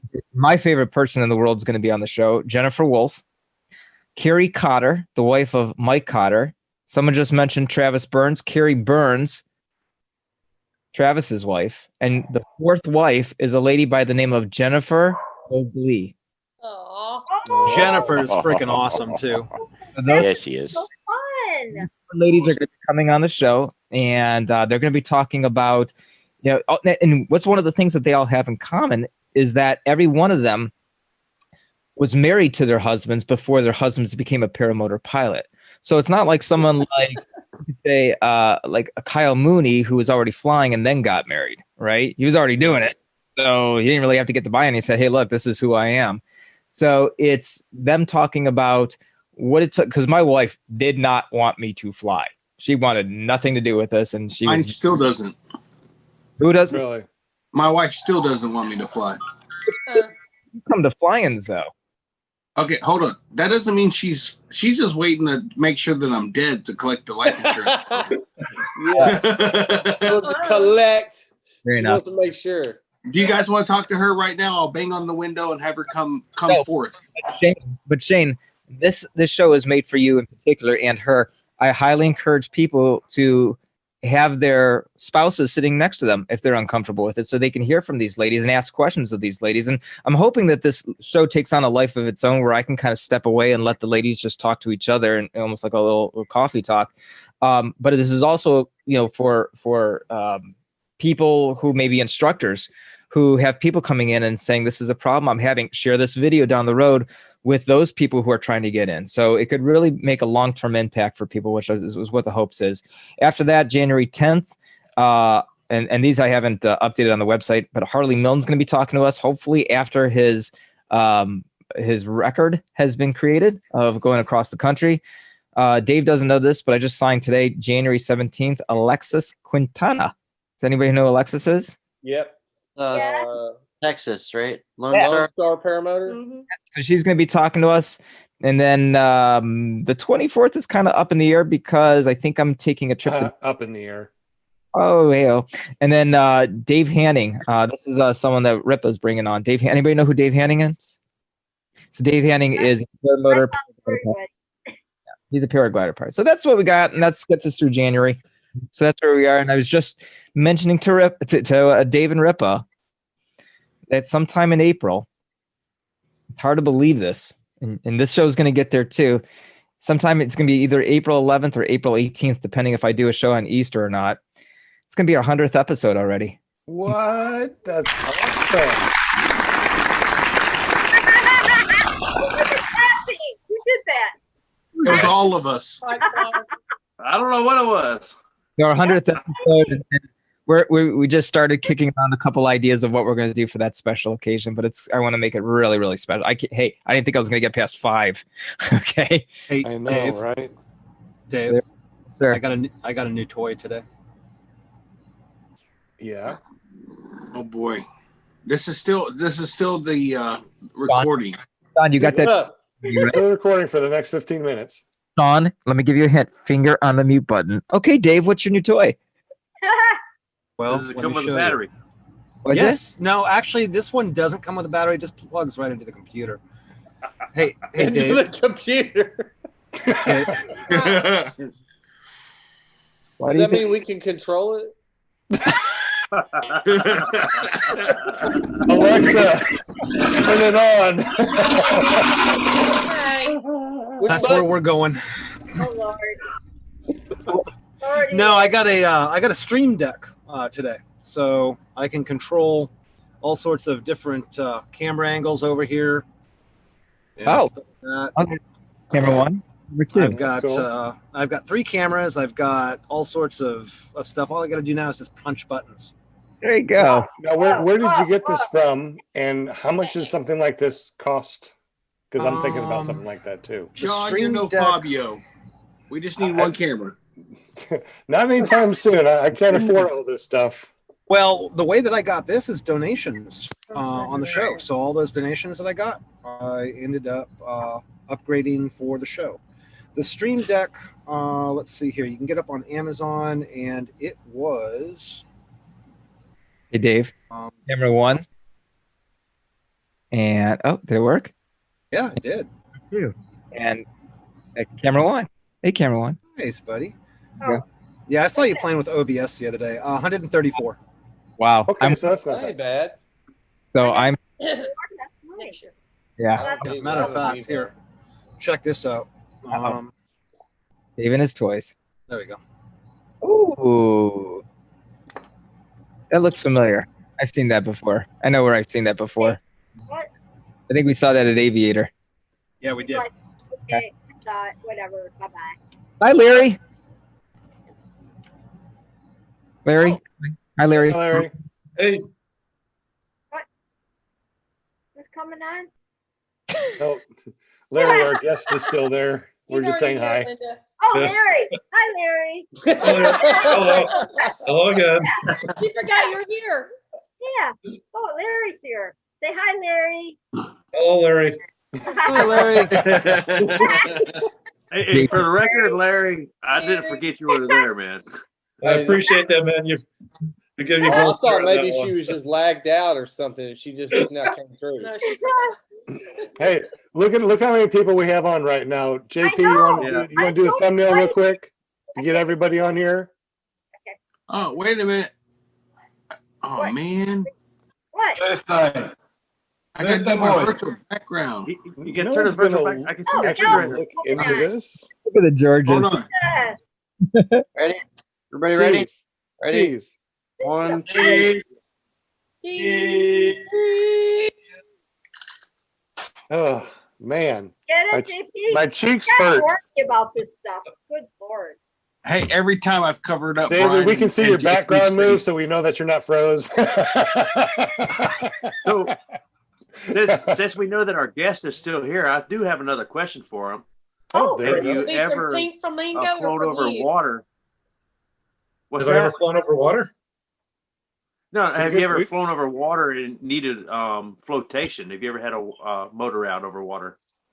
No, the only river we have rivers by us. The rivers aren't all that big. I think the biggest river I've flown across is probably about 500 yards across, and I've never needed it. But some of the guys do fly like to fly low over the water. If I'm going over water, I'm going where I know I can land on the other side or go back to where I'm at. But some of the guys do fly lower. They'll fly 100 feet. Some will fly 50 feet over the water, and they do carry, the automatic flotation devices. So they've never had to use it. But as we know, anytime you're flying these motors, man, I don't trust them. I just don't trust them as much as with the Polini. I've never hit an engine out in 600 hours on them, but I still don't trust it. Larry, did I hear you say you've been flying for 14 years? Yep. And who did you train with? Dave He visited Jeff Gowen's neighborhood, man. Yeah, Okay. Jeff lived about a mile and a half from me down the street. Okay. So in 14 years, you got to see the rise and I don't want to say the fall yet, unfortunately, but the rise of the Shanzis and the Fisters. Yeah. I mean, what's your take on all that and watching these guys come in and really the reason though only that they're so big is because of the media marketing that they've done through YouTube. Other than that, they'd be just nothing. Exactly. Well, Fisters seems to have a lower profile. Shanzi is obviously the guy that's out there, the narcissist that I believe him to be. What really kind of aggravates me about him is that the people getting into the sport are trying to figure out what should they get, who should they go to, and because of his marketing, to go to him, and he's pushing all this stuff and telling stuff either stretching the truth or sometimes lies. I really think he takes advantage of people, and that truly bothers me. Is that about Fister? Yeah, Fister, I don't know enough about him. I just don't hear enough. But Shanzi is the one that I think just takes such advantage of people that truly don't know better. If you get into the sport, you have no clue. I remember getting into it, like, wow, what's good gear? What's not good gear? Who's a good instructor? And you start to fall for his stuff, and you start to believe it. And man, he's just underhanded. I like people being straight with me, and I don't feel he's a straight person. He rubs me the wrong way. And he's probably the only person on the planet I truly don't like, and I actually don't even know the guy other than what I've read about him. And I never met him, but he sure posted a lot of mean things in the comment sections of my my videos. I mean, really mean, just cruel things. Yeah. Yeah. I didn't know that. Well, yeah. There's something about him. Because I started off with a used flat top, and then I got that so I could jump over and get the Angel. Mm-hmm. So when I went from the flat top to the Angel, that's when he trashed me. I mean, paragraphs and paragraphs of just I'm the most evil guy in the world. Really? Yeah. There's something about him. He just rubbed me the wrong way. Like I said, I just don't want to see people taking advantage of him, which is exactly his business model. Get people that don't know what they're doing and try to sell them everything that possibly can and convince them he's the best pilot. And just to see people getting taken advantage of just pisses me off to know him. Well, Larry, it sounds like you got tons of experience, man, and you've met a lot of people. But have you ever been an instructor or taught somebody how to fly?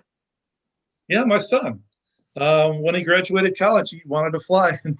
The odd thing was, I trained him for a while, and when I felt he was ready to go, after several months, kiting, all the good stuff you should do, he had one flight, had a blast. I've got it up on the site, and then he just never wanted to do it again. I don't know why. To this day, he can't explain why. It's just a time constraint, I guess, for him. Wow. But that's the only person. I try not to train people. There's people out there that are really good at doing that. And I'm a decent pilot, but there's a lot of pilots way better than I am and a lot of instructors way better. I just did it because he wanted to do it. And he's my kid, so I kind of felt safe doing it. I'll share with you this.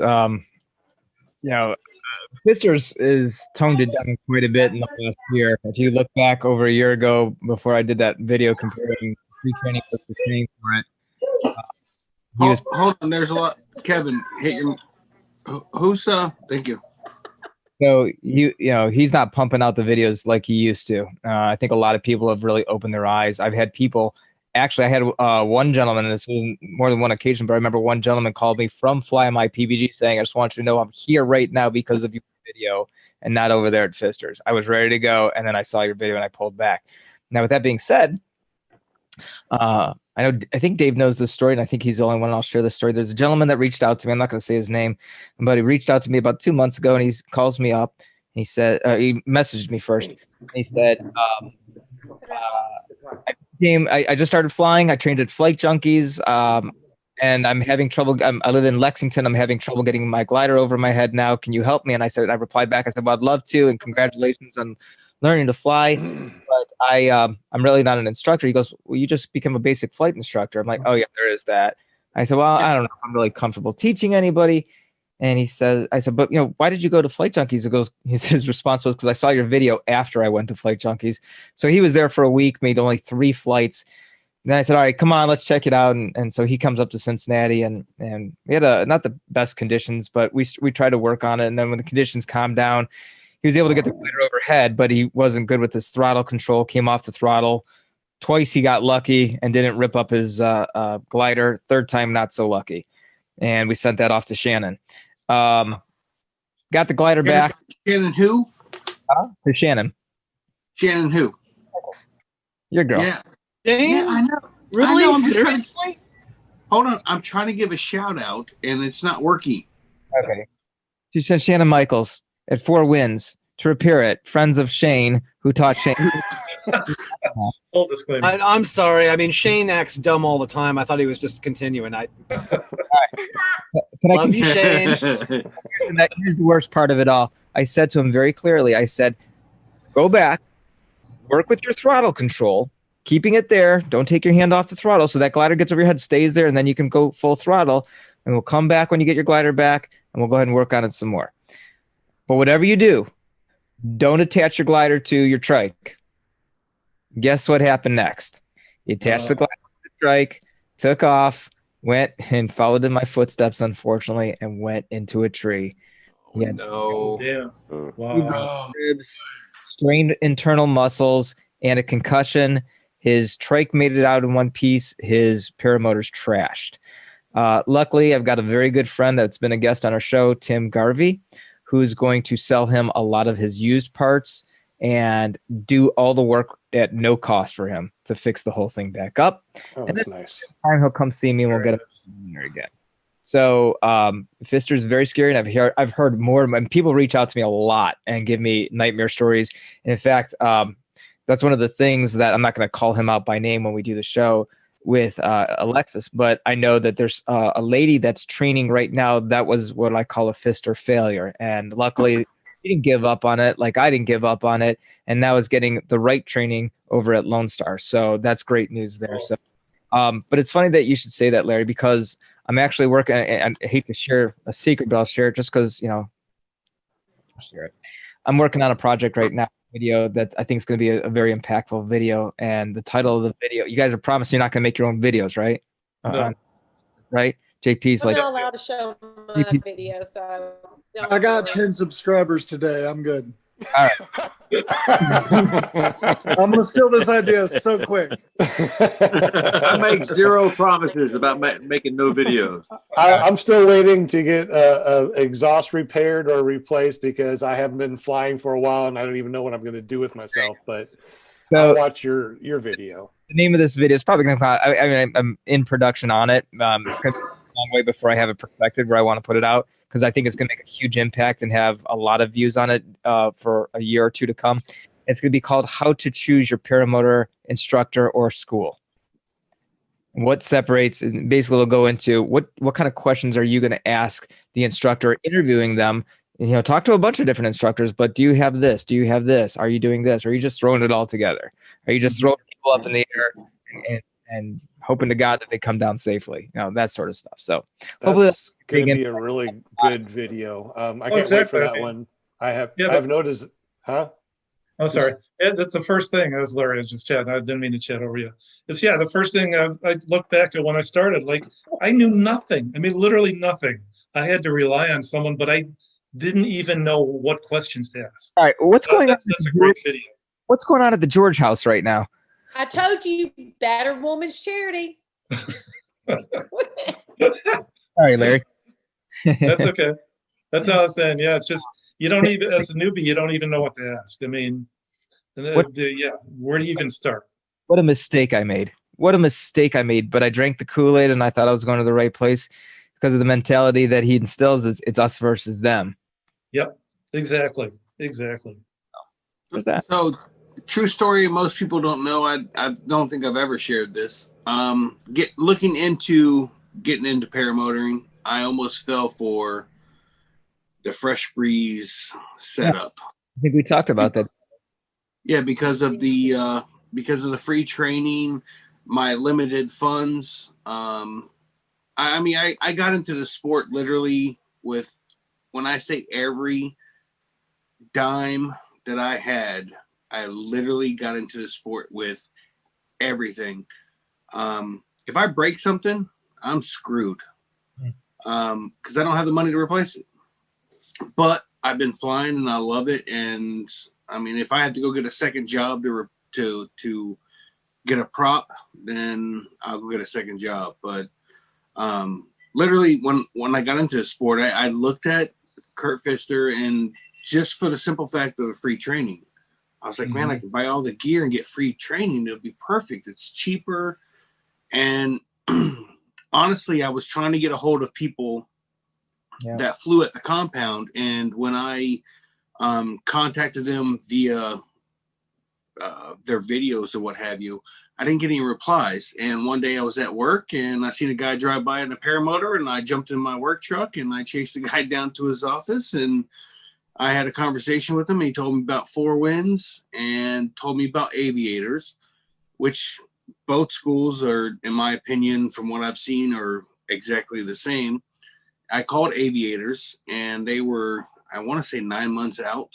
And I was like, I didn't want to wait 9 months. So I called Four Winds and they're like, oh, when do you want to come? And I was like, and I got to thinking, I'm in Florida. It's hot. So maybe October would be cooled down a little bit. Went there in October and it was still 98 degrees. And there was no relief. So, I mean, I just for the simple fact of the free training, I don't think I've ever said this before, but I mean, on a live, but, you know, in private, I've said it, but I almost fell for going there because of the free training. And I've gone to fly-ins. I've had pilots, well, they're not pilots. They've gone to training and not been able to fly after going to that class. And I'm like, man, I don't know what I would do if I was in that situation. Right now, I'd be I would have busted up equipment that I couldn't afford to replace right now. And I'm lucky. That's such a good point, because when Mark started flying and everything and seeing how much money he spent, I thought, and I was getting excited for him. And then I flew with Breezy for the first time on a tandem, and I thought, oh, I want to do this. And I thought, how would I ever be able to afford to do this, because it's so expensive? I mean, and I'm kind of glad that he's, you know, gone through it, spent the money, made all the mistakes, because now we can save money on me, plus, you know, starting the business. But I remember thinking, there's no way I'm going to fly. It costs too much money. We can't afford both of us. Best money you'll ever spend is on training, and you get what you pay for. Amen. I 1000% stand behind that statement right there. 1000. It's don't buy any gear until you go to the trainer and meet the teacher, because a lot of people make that mistake. They buy their gear, they think they can know what to pick out. I did start with a Fresh Breeze, and I almost went to Pfister. And as soon as I went to Kyle O'Glee, first thing he did is make me get rid of that Fresh Breeze. So, and that would kind of suck, because you just spent money on that Fresh Breeze. Yeah, but I got a pretty good deal, man. Another guy went to Pfister. I don't know that guy personally because I got it through a third party. But evidently, what happened is he went to the training. I got the wing and the whole setup.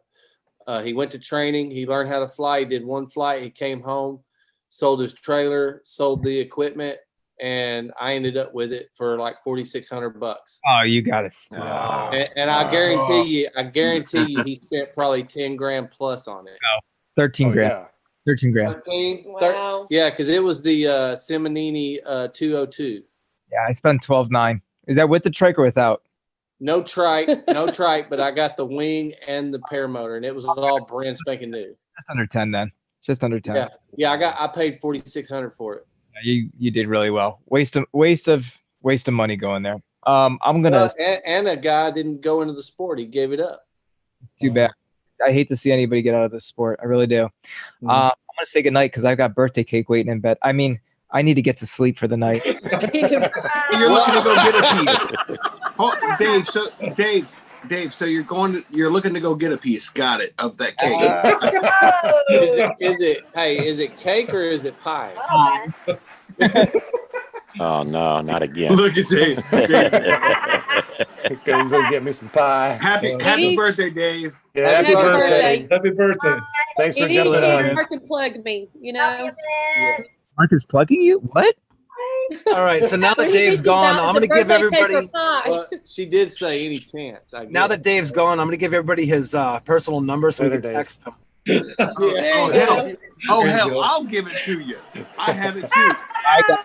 Goodbye. He gives it to everybody. Thanks, Dave. See you, Dave. See you, Dave. All right, now we can talk about him. Because he's going to be watching. I say we all text him about 2:00 in the morning. Happy birthday. There you go. His birthday anymore. Belated birthday. Yeah, I was going to mention on the show last night, but I didn't want to get muted, so.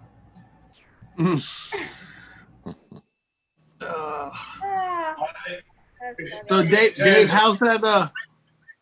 Bring him every 10 minutes. Yeah. 10 minutes. So you're not good on the bananas. Dave, Exactly. Dave, how's your farm? How's your farm doing? Yes, Dave. Busy. Oh yeah. Is it I've rough? got a calf fixing to be born. I've got another cow that hopefully in the spring, we don't know if she's pregnant or not. We got to palpate her here in another couple weeks. One of the turkeys went to the Great Freezer Camp this morning for Thanksgiving. Wow. Yeah, other than that, it's just it's busy. I've got 42 eggs fixing to hatch here in about 3 days. Nice. Have new chicks on the ground as well. So Hey, I don't know if any of you guys have watched Ripman Ryden's ripping around the compound video, but he's the first guy. He's the first guy to penetrate me on a wingtip during flight, and I'm watching it right now. Say that again, Shane. You hush your face. You hush your face. Hopefully he'll like this one that's in the oven. What am I watching here? What is this? TV screen. What are you watching? That looks like the fly-in at Live Oak. yeah, that looks like There's a lot of people. that looks like Swanee Parafest. Yep. Look how excited I get. I know. Look at your feet. Your feet are like, Oh, my foot. Oh, is this Yeah. the Swanee? good. He's flying with hay bale. That's hay bale. I said, oh shoot, that's hay bale. About to run into him. He's about to chase him down and Fly through his do a wing. wingtip. Oh yeah, I put my heat seekers on, tractor beam locked, and I engaged seed bark to track him down. I was like, oh man, Was there a pretty good turnout? it was good. It looks like there's a lot of people there. Maybe a couple. Well, hundred. rumor has it I just go to fly-ins to drink beer. So, That's all I saw. Exactly. No, Shaney, I saw like you were cooking some serious breakfast there. Island flyer. I cook breakfast, lunch, and dinner. Every meal there. I would just like, I would just hang out there for the food. Hold on, that's a lie. What was it? JP, was it Saturday we had the $5 breakfast of burnt pancakes? Yes, that was. Oh, you burnt the pancake? Not me. No. Oh, who did? One day he didn't cook, it got burnt. No. Yay. I have Hey, a so question. I'm really- I have a question real I'm quick. really curious. Who's gonna text Dave in about 5 minutes with a "I need a glass of water" mom?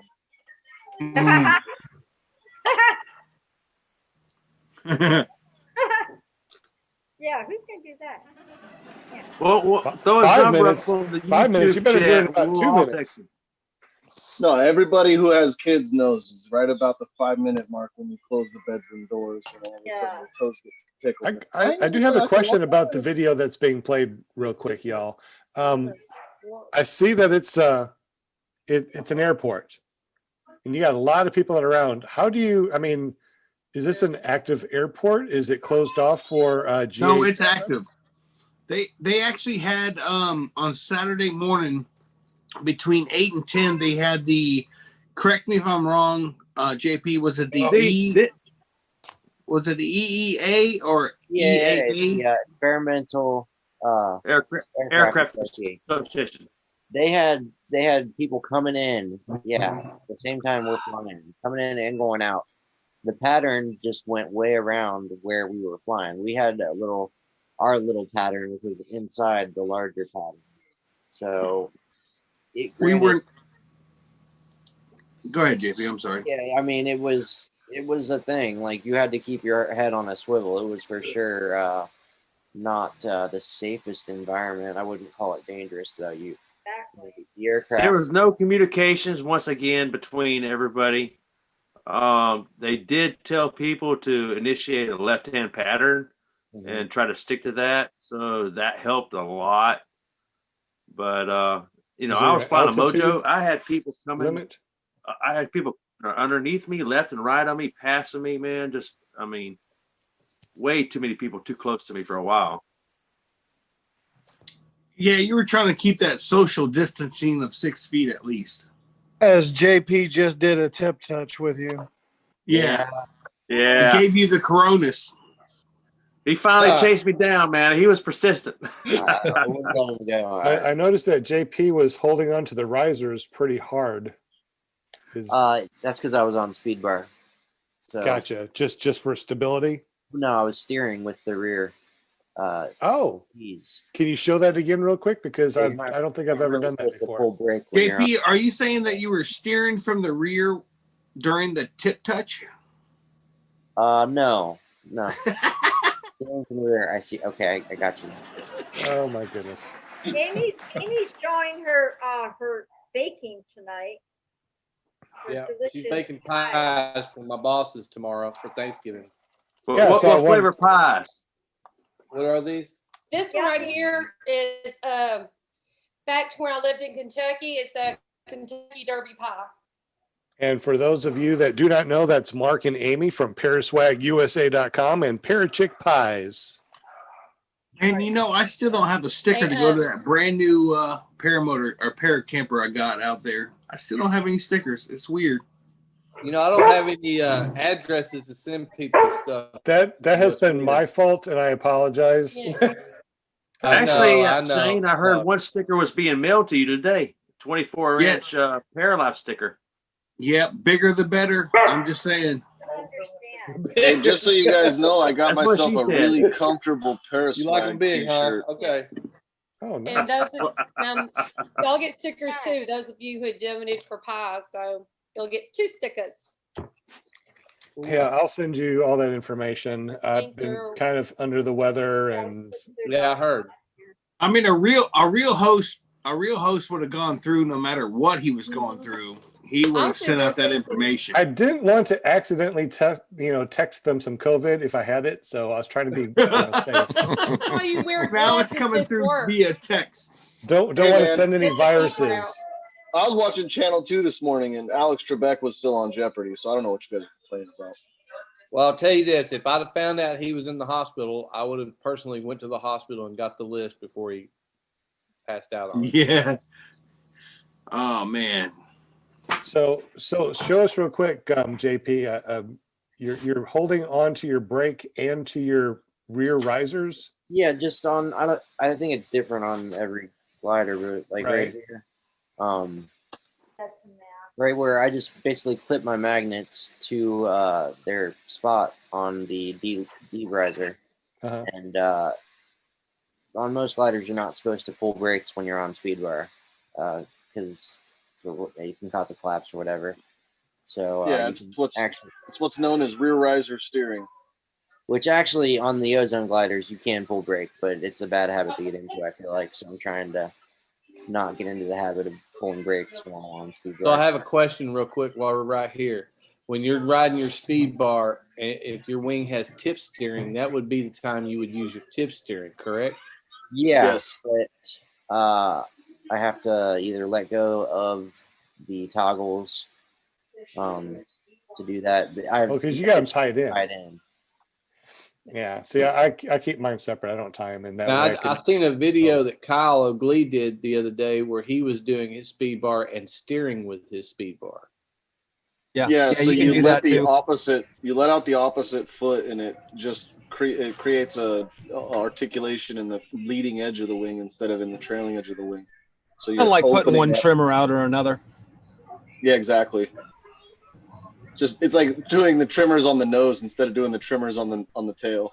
I was listening to Cloud-Based Mayhem today. If you guys haven't listened or don't listen, just check out Cloud-Based Mayhem on iTunes or your favorite podcast player.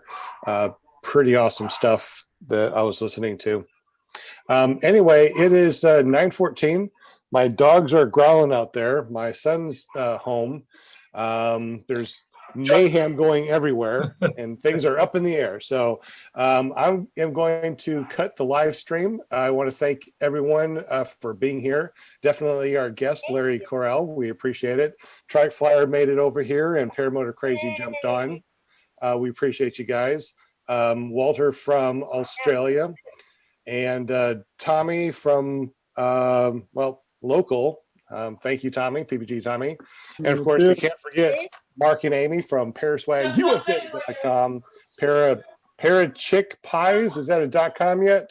Yes, it is. I still have some more pictures to put up, so I haven't published the site yet. Awesome. So check out Parachick Pies. You won't believe what you find. JP, thank you very much for being our IT guy and sharing some screens. Kevin Can Fly with all your awesome information at kevincanfly.com. Linda Anderson, she is our cheerleader, and we appreciate you very much. Never Trust a Skinny Chef Shane. Hello. Our comic relief and the guy that likes to, there he is. Never Trust a Skinny Chef Shane. He has 424 subscribers. Hopefully after tonight, you might, I don't know, subscribe if you want to. I don't know. We got Brian Hey Bill Waller. He's been with us for how many episodes now? How many episodes, Brian? How long you been with us? I think this is about 21 or 22, something like that. Wow, we are on episode 43 already. So thank you so much. We got, let's see, John Wayne jumped in. So welcome and thank you very much, John Wayne. Doug Martin, if you, we've had him on a couple of times. So thank you, Doug, for jumping on and hanging out with us. I think I hit everybody, right? I said everybody. So thank you very much, everyone. We appreciate you. I think I'm missing something. Who else am I missing? Did I miss anybody? That had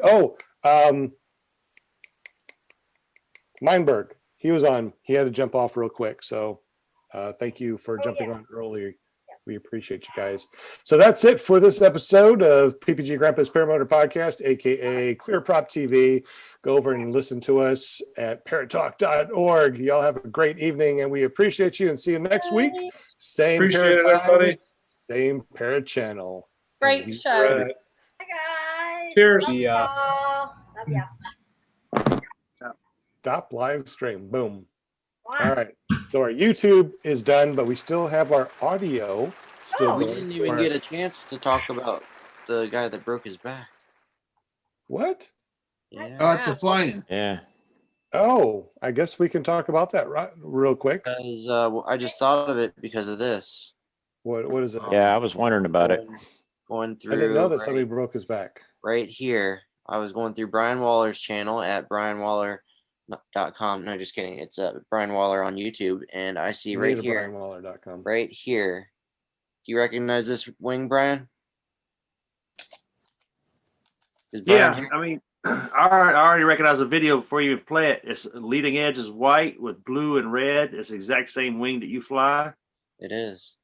And his name is JB, not JB. B is in boy. And John Boy. And he broke So his back? I met him at the fly-in. Yeah, me and Shane actually saw it happen. He spiraled down when he hit some sink and rotor and hit at 45-degree angles. He did a compound fracture on L1. Ooh. Yep. What day was that? I want to see if I got it on film. It was Friday. Friday morning? My God. Yeah. Oh, Mhm. oh. Oh. So So I had just left this same area. Don't ask me why. I went downwind, got stuck in this bowl at the end of the runway. It's a field surrounded by trees with the runway at one end opened. The first time, Sean, I thanked Andrew for this. I was actively flying my wing because I was only about 70 feet off the ground. And I took 2 tip collapses and did not panic because of his course. Because, well, as we know, your wing still flies. So not to worry about it. I came in and landed. And when I landed, I told another pilot and I told Brian, I said, whatever you do, don't go in that corner over there. It's horrible. And I explained to him what happened. Then we had another friend of ours that was staying in my camper come in to land. And just as he landed, Brian goes, look out, or look at that guy. And I seen him at 10 feet and he smacked the ground. I mean, absolutely just wasn't good. So Brian and everybody, we all started yelling, for the guys on the golf cart to go check the pilot out. And yeah, it's bad. The guy, he's a super nice guy. Him and his wife are just, I don't know if you ever seen in Brian's video for North Carolina, the Vail, North Carolina flight, if you got it.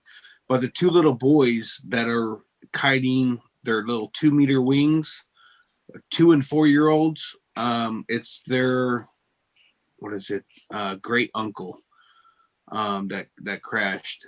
So great guy. Me and Brian ended up having to go look for the wing. The wing had got the motor got back to the motor home. The wing ended up somewhere else. We ended up finding the wing, got it back to him, and surprisingly, he was up and moving around. Doctors told him not to lay around too much, but he was not happy about moving around. Oh, that's gonna happen. Turn it off. Yeah. Oh my gosh. Man, what a terrible. So did he get locked into a spiral? Was he messing around, or was it the trashy air? What was it? Brian, I've seen at the last 10 feet. So Brian, what did you see? So there was some rotor down there behind those trees. I experienced a little bit of shakiness down there. I wasn't as low as Shane was. He took some wing collapses. But when I looked down there, I had just saw Jason, one of our other buddies, land. And basically what I saw is him come down. He was at the top of the tree line and he was headed south. The wind was out of the north. He was behind the trees. And he did a 180-degree turn, spiral down to the ground, 180-degree, 45 just into the ground from 100 feet down. And I knew when he hit that he came in way too hard for any kind of normal landing. And of course, there was no movement. And he had the good sense to not move and to just lay there until help got there, because he was not injured so bad that he couldn't have tried to move, but he could have made himself worse if he wouldn't have waited. But luckily we got help to him pretty quick, and God willing, he's gonna have a full recovery. The nice thing about this field here is there is literally a fire department ambulance on site, and a helicopter, medical helicopter on site. So right here is when I noticed that there was someone at the bottom of the runway with their glider and all bundled up, and I wasn't sure if they had just landed out, like ran out of fuel or what. And then I realized he wasn't really moving. Someone's running to him. Yep. There's somebody there with a golf cart now, and then you'll start to see a lot more commotion happens. So somebody in a pickup truck starts speeding over, and then you see the ambulance, and I think even a fire truck might have come. Yeah, you had a fire truck, an ambulance. Actually, I think you had 2 fire trucks, to be honest with you. But I'm telling you, right there is where I took 2 collapses 15 minutes before this guy hit. It's like a little bowl of trees that's all cleared out. Like it's kind of, it looks like a little rotor factory. If you look at it right here, it's just Hold that right there, JP. The wind is literally coming from a little bit more, not where the campers are, a little bit more to the left, if you will. And I don't know what it is about this little area right here, but it was some trashy air. And I mean, I'm on an A-wing, and it took 2 collapses. And this guy, I don't remember what, JP, you remember his wing? What wing? It actually collapsed while you were flying? Yeah, I took 2 tip collapses, yeah. Wow. On the left side. One, it dipped down, because I was already actively flying the wing because it was such bad air. So I was looking straight up at the wing. I noticed my left hand just pretty much fell. And then I left it, hands up, and it opened back up. And then within 2 seconds, if any, it collapsed again. I was just like, holy crap, what did I get myself into? And I was at 60, 70 feet. There's nothing I could, there's not enough time if the wing takes a frontal to recover. I can't throw reserve. I realized at that point I was screwed. And I happened to just get out of that area. I went and immediately landed. I told, who did I tell? Josh and Brian, don't go in that corner. That corner's the devil. And within 10 minutes or 15 minutes after that, we watched the guy go down in that corner. And did he turn hard? Did he turn hard 180 and fly downwind and just locked in, or what? Brian, like I said, I've only seen the last 10 feet of him hitting. I couldn't tell you any more than the last 10 feet is what I saw. Unfortunately, I got to see the impact, which I'm fine with not ever seeing that, to be honest with you. Yeah. It wasn't necessarily downwind. He was actually turning into the wind, but there was a lot of rotor. I mean, he was behind some trees that were 100 feet high, and he just hit some sink, and maybe he could have given it more power and got out of it, but that we saw him go down. He hit pretty hard. Yeah. So I have a speculation on this because I've seen this type of accident before. Normally what happens is in the midst of a turn, you'll hit rotor, so the lower half, the inside half of the wing basically just falls out. And it's almost the same feeling as when you spin the wing. And then what happens is when the wing starts to refly, it starts to refly very dynamically. But like Brian said, with being that low to the ground, you just don't have time to get the wing to refly and then get straightened back up. It just winds up drilling you into the ground. Okay, so Brian, correct me if I'm wrong. You have communications with this gentleman? I have, we're friends on Facebook. Is there maybe a chance later we can, after he gets probably feeling better, we could get him on the show and talk about it? There's a chance. I don't know if he's the kind of guy that wants to share his story. I would say no. Okay. No, I know who he is. I mean I know how he is. We can see we're not recording and we're not going to stream, right? We are recording, so we're going to go ahead and kill the audio part. Thank you all for listening. You got a little bit of behind the scenes, and we're gone. Have a great day. Brian, I'm sorry. Chef Shane right here. Brian Haybell Waller. And this live stream is not coming to you live, but we're streaming it. We're at Sewanee Parafest in Live Oak, Florida. And I so far have about 5 flights in. Got up there one time with Parapark. We're just going to record a stream here. Whoever wants to come by. I think there's a couple other people here you might recognize. Uh-oh. Yep. Okay. Got the mask on for COVID. Just to be safe. We're following guidelines here. Outdoors. Except not really. I heard, if you're outdoors, you're basically safe, right? Like, the transfer rate is so... It is pretty low. Let's talk about transfer rate of the fuel from your fuel tank to your carburetor and through the ignitions of the spark plug. Yeah. That's what we want to talk about. Nah. Let's talk about who's standing in the background over here. Back right corner, we got Travis Burns. Oh, we lost him. He's gone. Travis Burns. Yes, sir. Sure got one up. And we also have, come Blue over here, Sky Chasers. Allie. Everybody remembers Allie? She put together my Paramotor. That motor right there. Got time lapse of that. It was pretty awesome. And I've got about 30 hours on it. It's been the best 30 hours of my life for sure. Trained an aviator. Not exactly the best 30 hours. Well, there was one flight, number 63. Gave me a new call, aviator gave me the call sign of Tiger because I was an Auburn fan. And we didn't come up with anything super original down there like Chop Suey got or Cloud Dancer. But, there's actually been a couple Chop Sueys there. Yeah. But anyway, new nickname is Hey Bell. But shout out to Resurgence PPG, best organization out there in paramotors, in my opinion. We did a fundraiser for them last week. Probably didn't raise enough money. Did we? Yeah, I contributed. Else, we got the name out there a lot, I think. I hear that if you train with Travis Burns at One Up Adventures, is that right? One Up Adventures. Yep. That money will be contributed to Resurgence PPG. Am I off?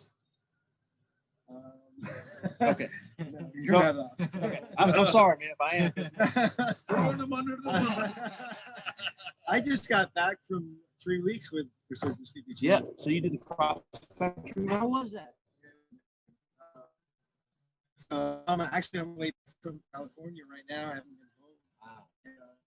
So we had 17 Resurgence candidates. Yeah, I've been following everything I can see on Facebook and Instagram. So we were kind of under this NDA thing where we couldn't post a lot of what was going on because there's a film being made about the entire adventure. Got you. By some professional filmmakers. Okay. And been in the sport for 10 years, and I've never done anything as amazing as this trip that I'm just coming home from right now. That's awesome. And to see like a lot of these guys who are Resurgence candidates, some of them who hadn't flown since their training 2 years ago, some with prosthetics, some with 2 prosthetics, and we were able to get them up in the air and do these incredible like 40-mile cross-country flights through Arizona, California, and through the most amazing scenery you can imagine. I mean, they were totally inspired. Matty Rowan is here. He's one of the Resurgence candidates. I mean, like, if you guys can get him on, talk about it. We'd love to have him come on. That would be great. And it was an incredible adventure. Yeah, so I'm sorry to call you out on that, but No, so basically I had commented in a talk show recently with Todd Scandrett. It was the Thursday night show. Yep. Yeah. .com. Yeah. And so anyway, some cool guys on there. Sean Nasser, I've enjoyed chatting with him back and forth. I contribute to Resurgence PPG, and the answer was just come train with you. That's how I remember. Yeah. So that's cool. So So Todd and I worked together for over 3 years now. When he first started Resurgence, he had contacted myself and Eric, and we met with Todd. Then we met Todd at Beach Blast in 2015, and loved the idea of what he wanted to do. And I got a lot of respect for doing that for the military, for sure. No, it's an amazing organization. Like you said, I think it's the best organization within the PPG community right now. It's truly just a selfless organization. Wants to take care of these guys. You heard that right out of the horse's mouth. So don't forget about it. ResurgencePPG.com. You can go there. You can contribute. They have the link at the bottom to contribute. It's very easy. We showed you the last week. But yeah, I missed the opportunity to fly with Todd. I've never met him personally. I know his name. I know what he represents and does, and I respect that. But I was in the flying it. He got it in North Carolina recently. Yeah. It's his stomping grounds. He's from close to there, he said. And he was passing through South Alabama, and he reached out on Facebook to find somebody to fly with. Somebody recommended me. So out of the blue, Todd contacts me and asked if he could fly with me. And I said, well, I would love to. I'm not there. And I set him up with my dad. He was going to go to my parents' house and fly out of the front yard. But the weather didn't work out, so he had to cancel. And so missed opportunity there. But guy sent me a couple shirts. This is one of them.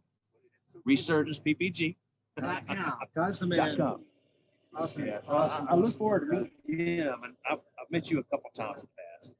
And I'm going to be an aviator in a few days to fry some turkeys up. Are you going to be around for the turkey cooking?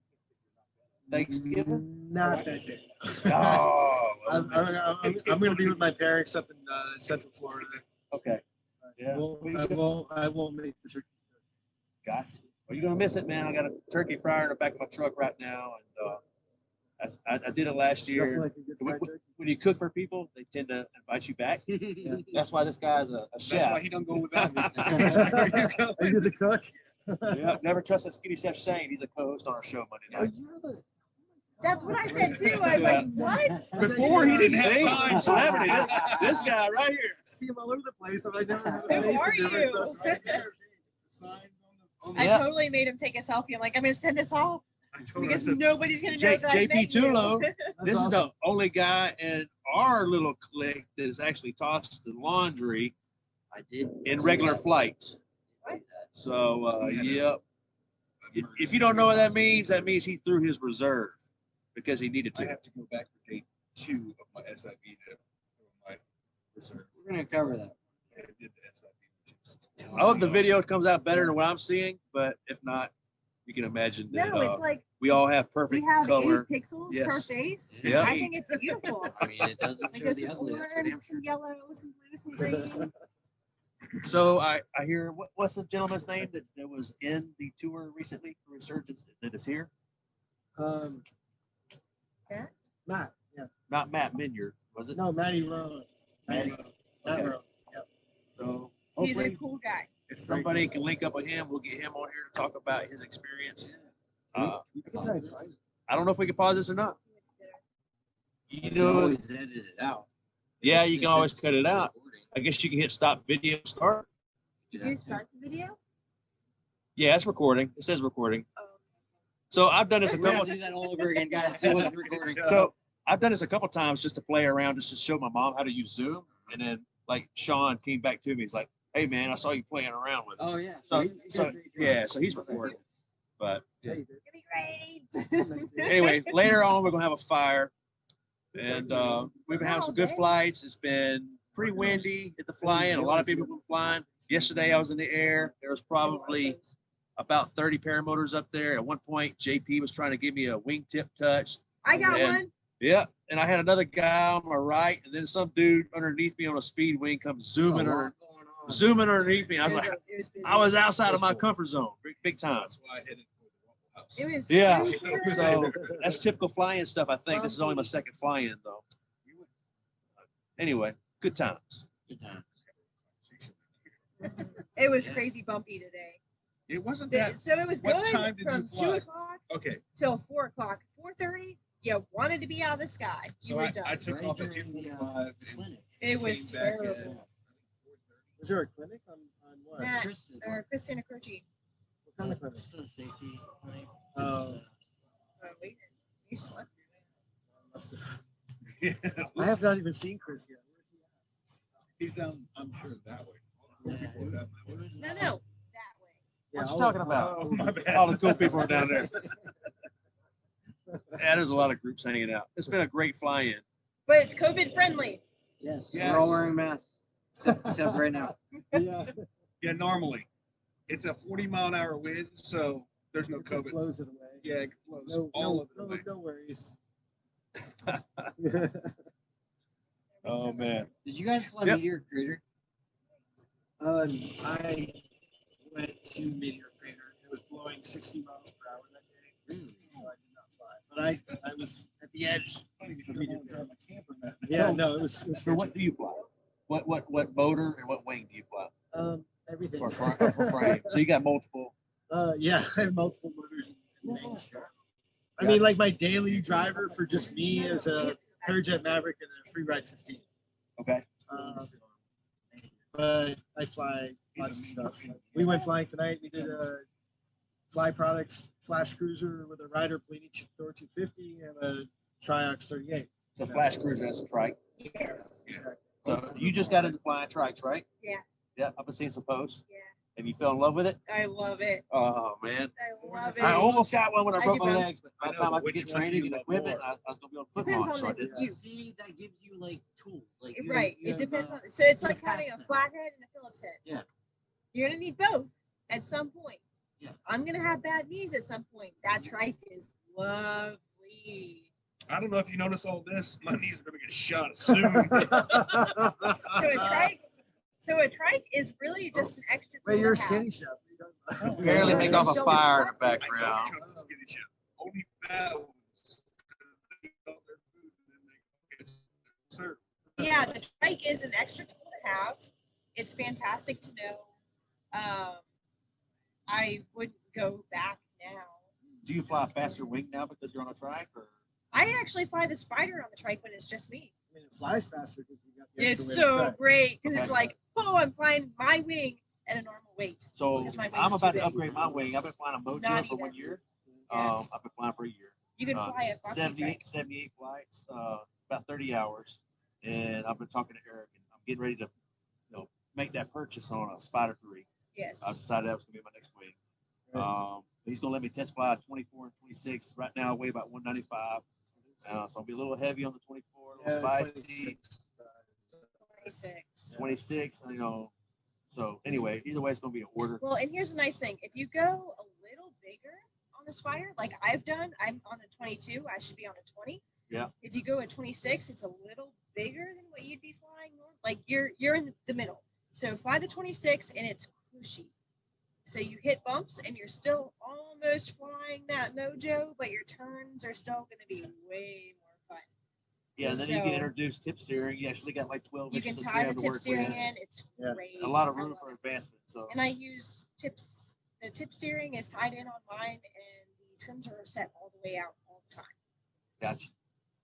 So Yeah, I look forward to trying them. He's gonna let me test fly a couple. I make my decision between the 24 and 26, and then I'm gonna place an order. Hopefully, I should have that by Christmas time. We'll see. Custom colors? Yeah, blue and red. Well, if I go with the 24, he's already got one ordered, and it's gonna be built on December 15th. Whatever time But we if told I go you, with the it had 26, like I've heard there's a back order on stuff, huh? I don't really. It's custom it's a colors. COVID Like, world we're living in too. Actually, y'all keep saying custom. What is custom colors? Because if you go to their website, they list 4 colors. It's not one of the 4 colors in this custom colors. It's one of the 4 colors. Oh, then The dark It's blue on the about front 60 with the days. red on the back. That's not 60 days, Okay. 53 days. All right, so that's why I want to be clear what custom colors was. Yeah. Yes, sir. yeah. That you're doing the blue, white. That's when you choose your I own think it's colors. blue with the yellow stripe with red on the trailing edge. Blue, yellow, black, red. Sorry, I know all. Well, he sent me a link to it, and I was looking Awesome. at it. Yeah. I mean, he has in stock the orange blue combination, but even though I'm an Auburn fan and that's our colors, orange and blue, it's totally the wrong orange and blue. It's basically, Derek's wing, those exact same colors. Anyway, I have nothing against it, but No, I like the dark blue better. I figure I'd get what I want, That's the thing. Wait on it. So my wing, I custom ordered because I was like, oh, I have to wait 90 plus days. Might as well custom order it, and it's disgustingly pink and It matches your setup. it matches me.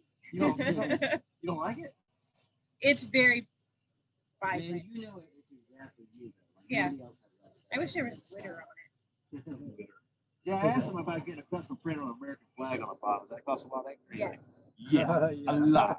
You can do it. Couple You grand. can do it. I Is put it my- really? Oh yeah. Yeah. Oh. I put my logo underneath, and it was Have you so seen Alex at Aviator.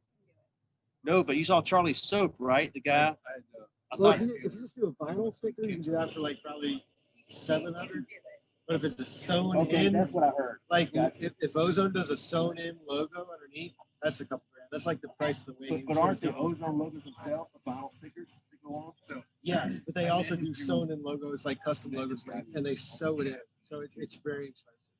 I mean, it looks freaking amazing, but Is that, what are the ones that say like So when I met those are all vinyl die cut. Yeah. Yep. Yep. Put many of those on. Wait a second. So did you get to fly here today? Yeah.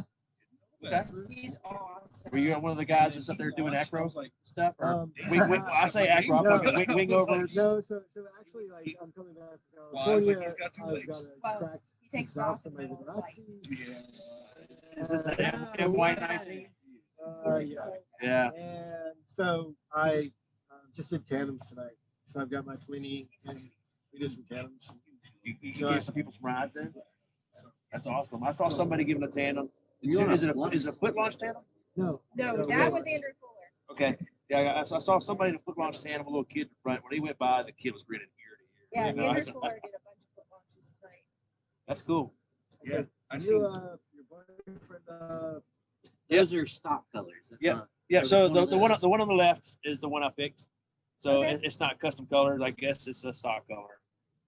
So you can see that, but yeah, the one, the blue and red. I'm a fan of blue. Thank you, JP. Guys, we are Howdy. All right.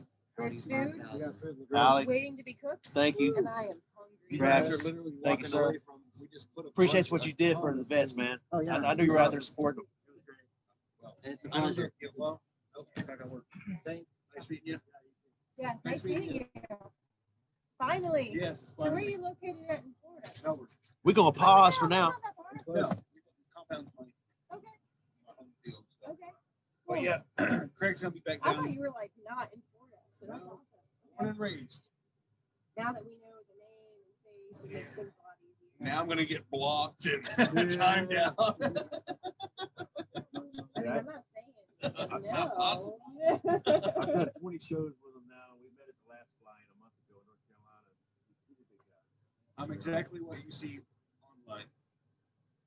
Dumb. I don't post anything. Just be yourself. Yeah, that's Tell it. it like it is. Call it like it is. Yep. You're part of the paragliding This is talk you. show too. Robert Michaels. No, I'm in the chat. You're in the chat. Okay. His- That's how I recognize you. His mother is on our show. Linda. Oh my Yes. gosh. She's Yeah. a trip. I love her. She's the hot I keep best. figuring out why it's Linda sometimes with Lindy. It doesn't matter. She It's goes by Linda. both. But You just say cheer. She's Yeah.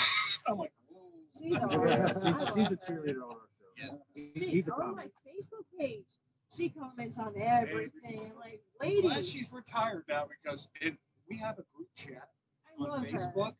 and there's 400 messages a day, and 10 of them. So you ask one question, and there's 200 replies just from her. I'm like, such a good talk. I have to turn this off. I can't do this.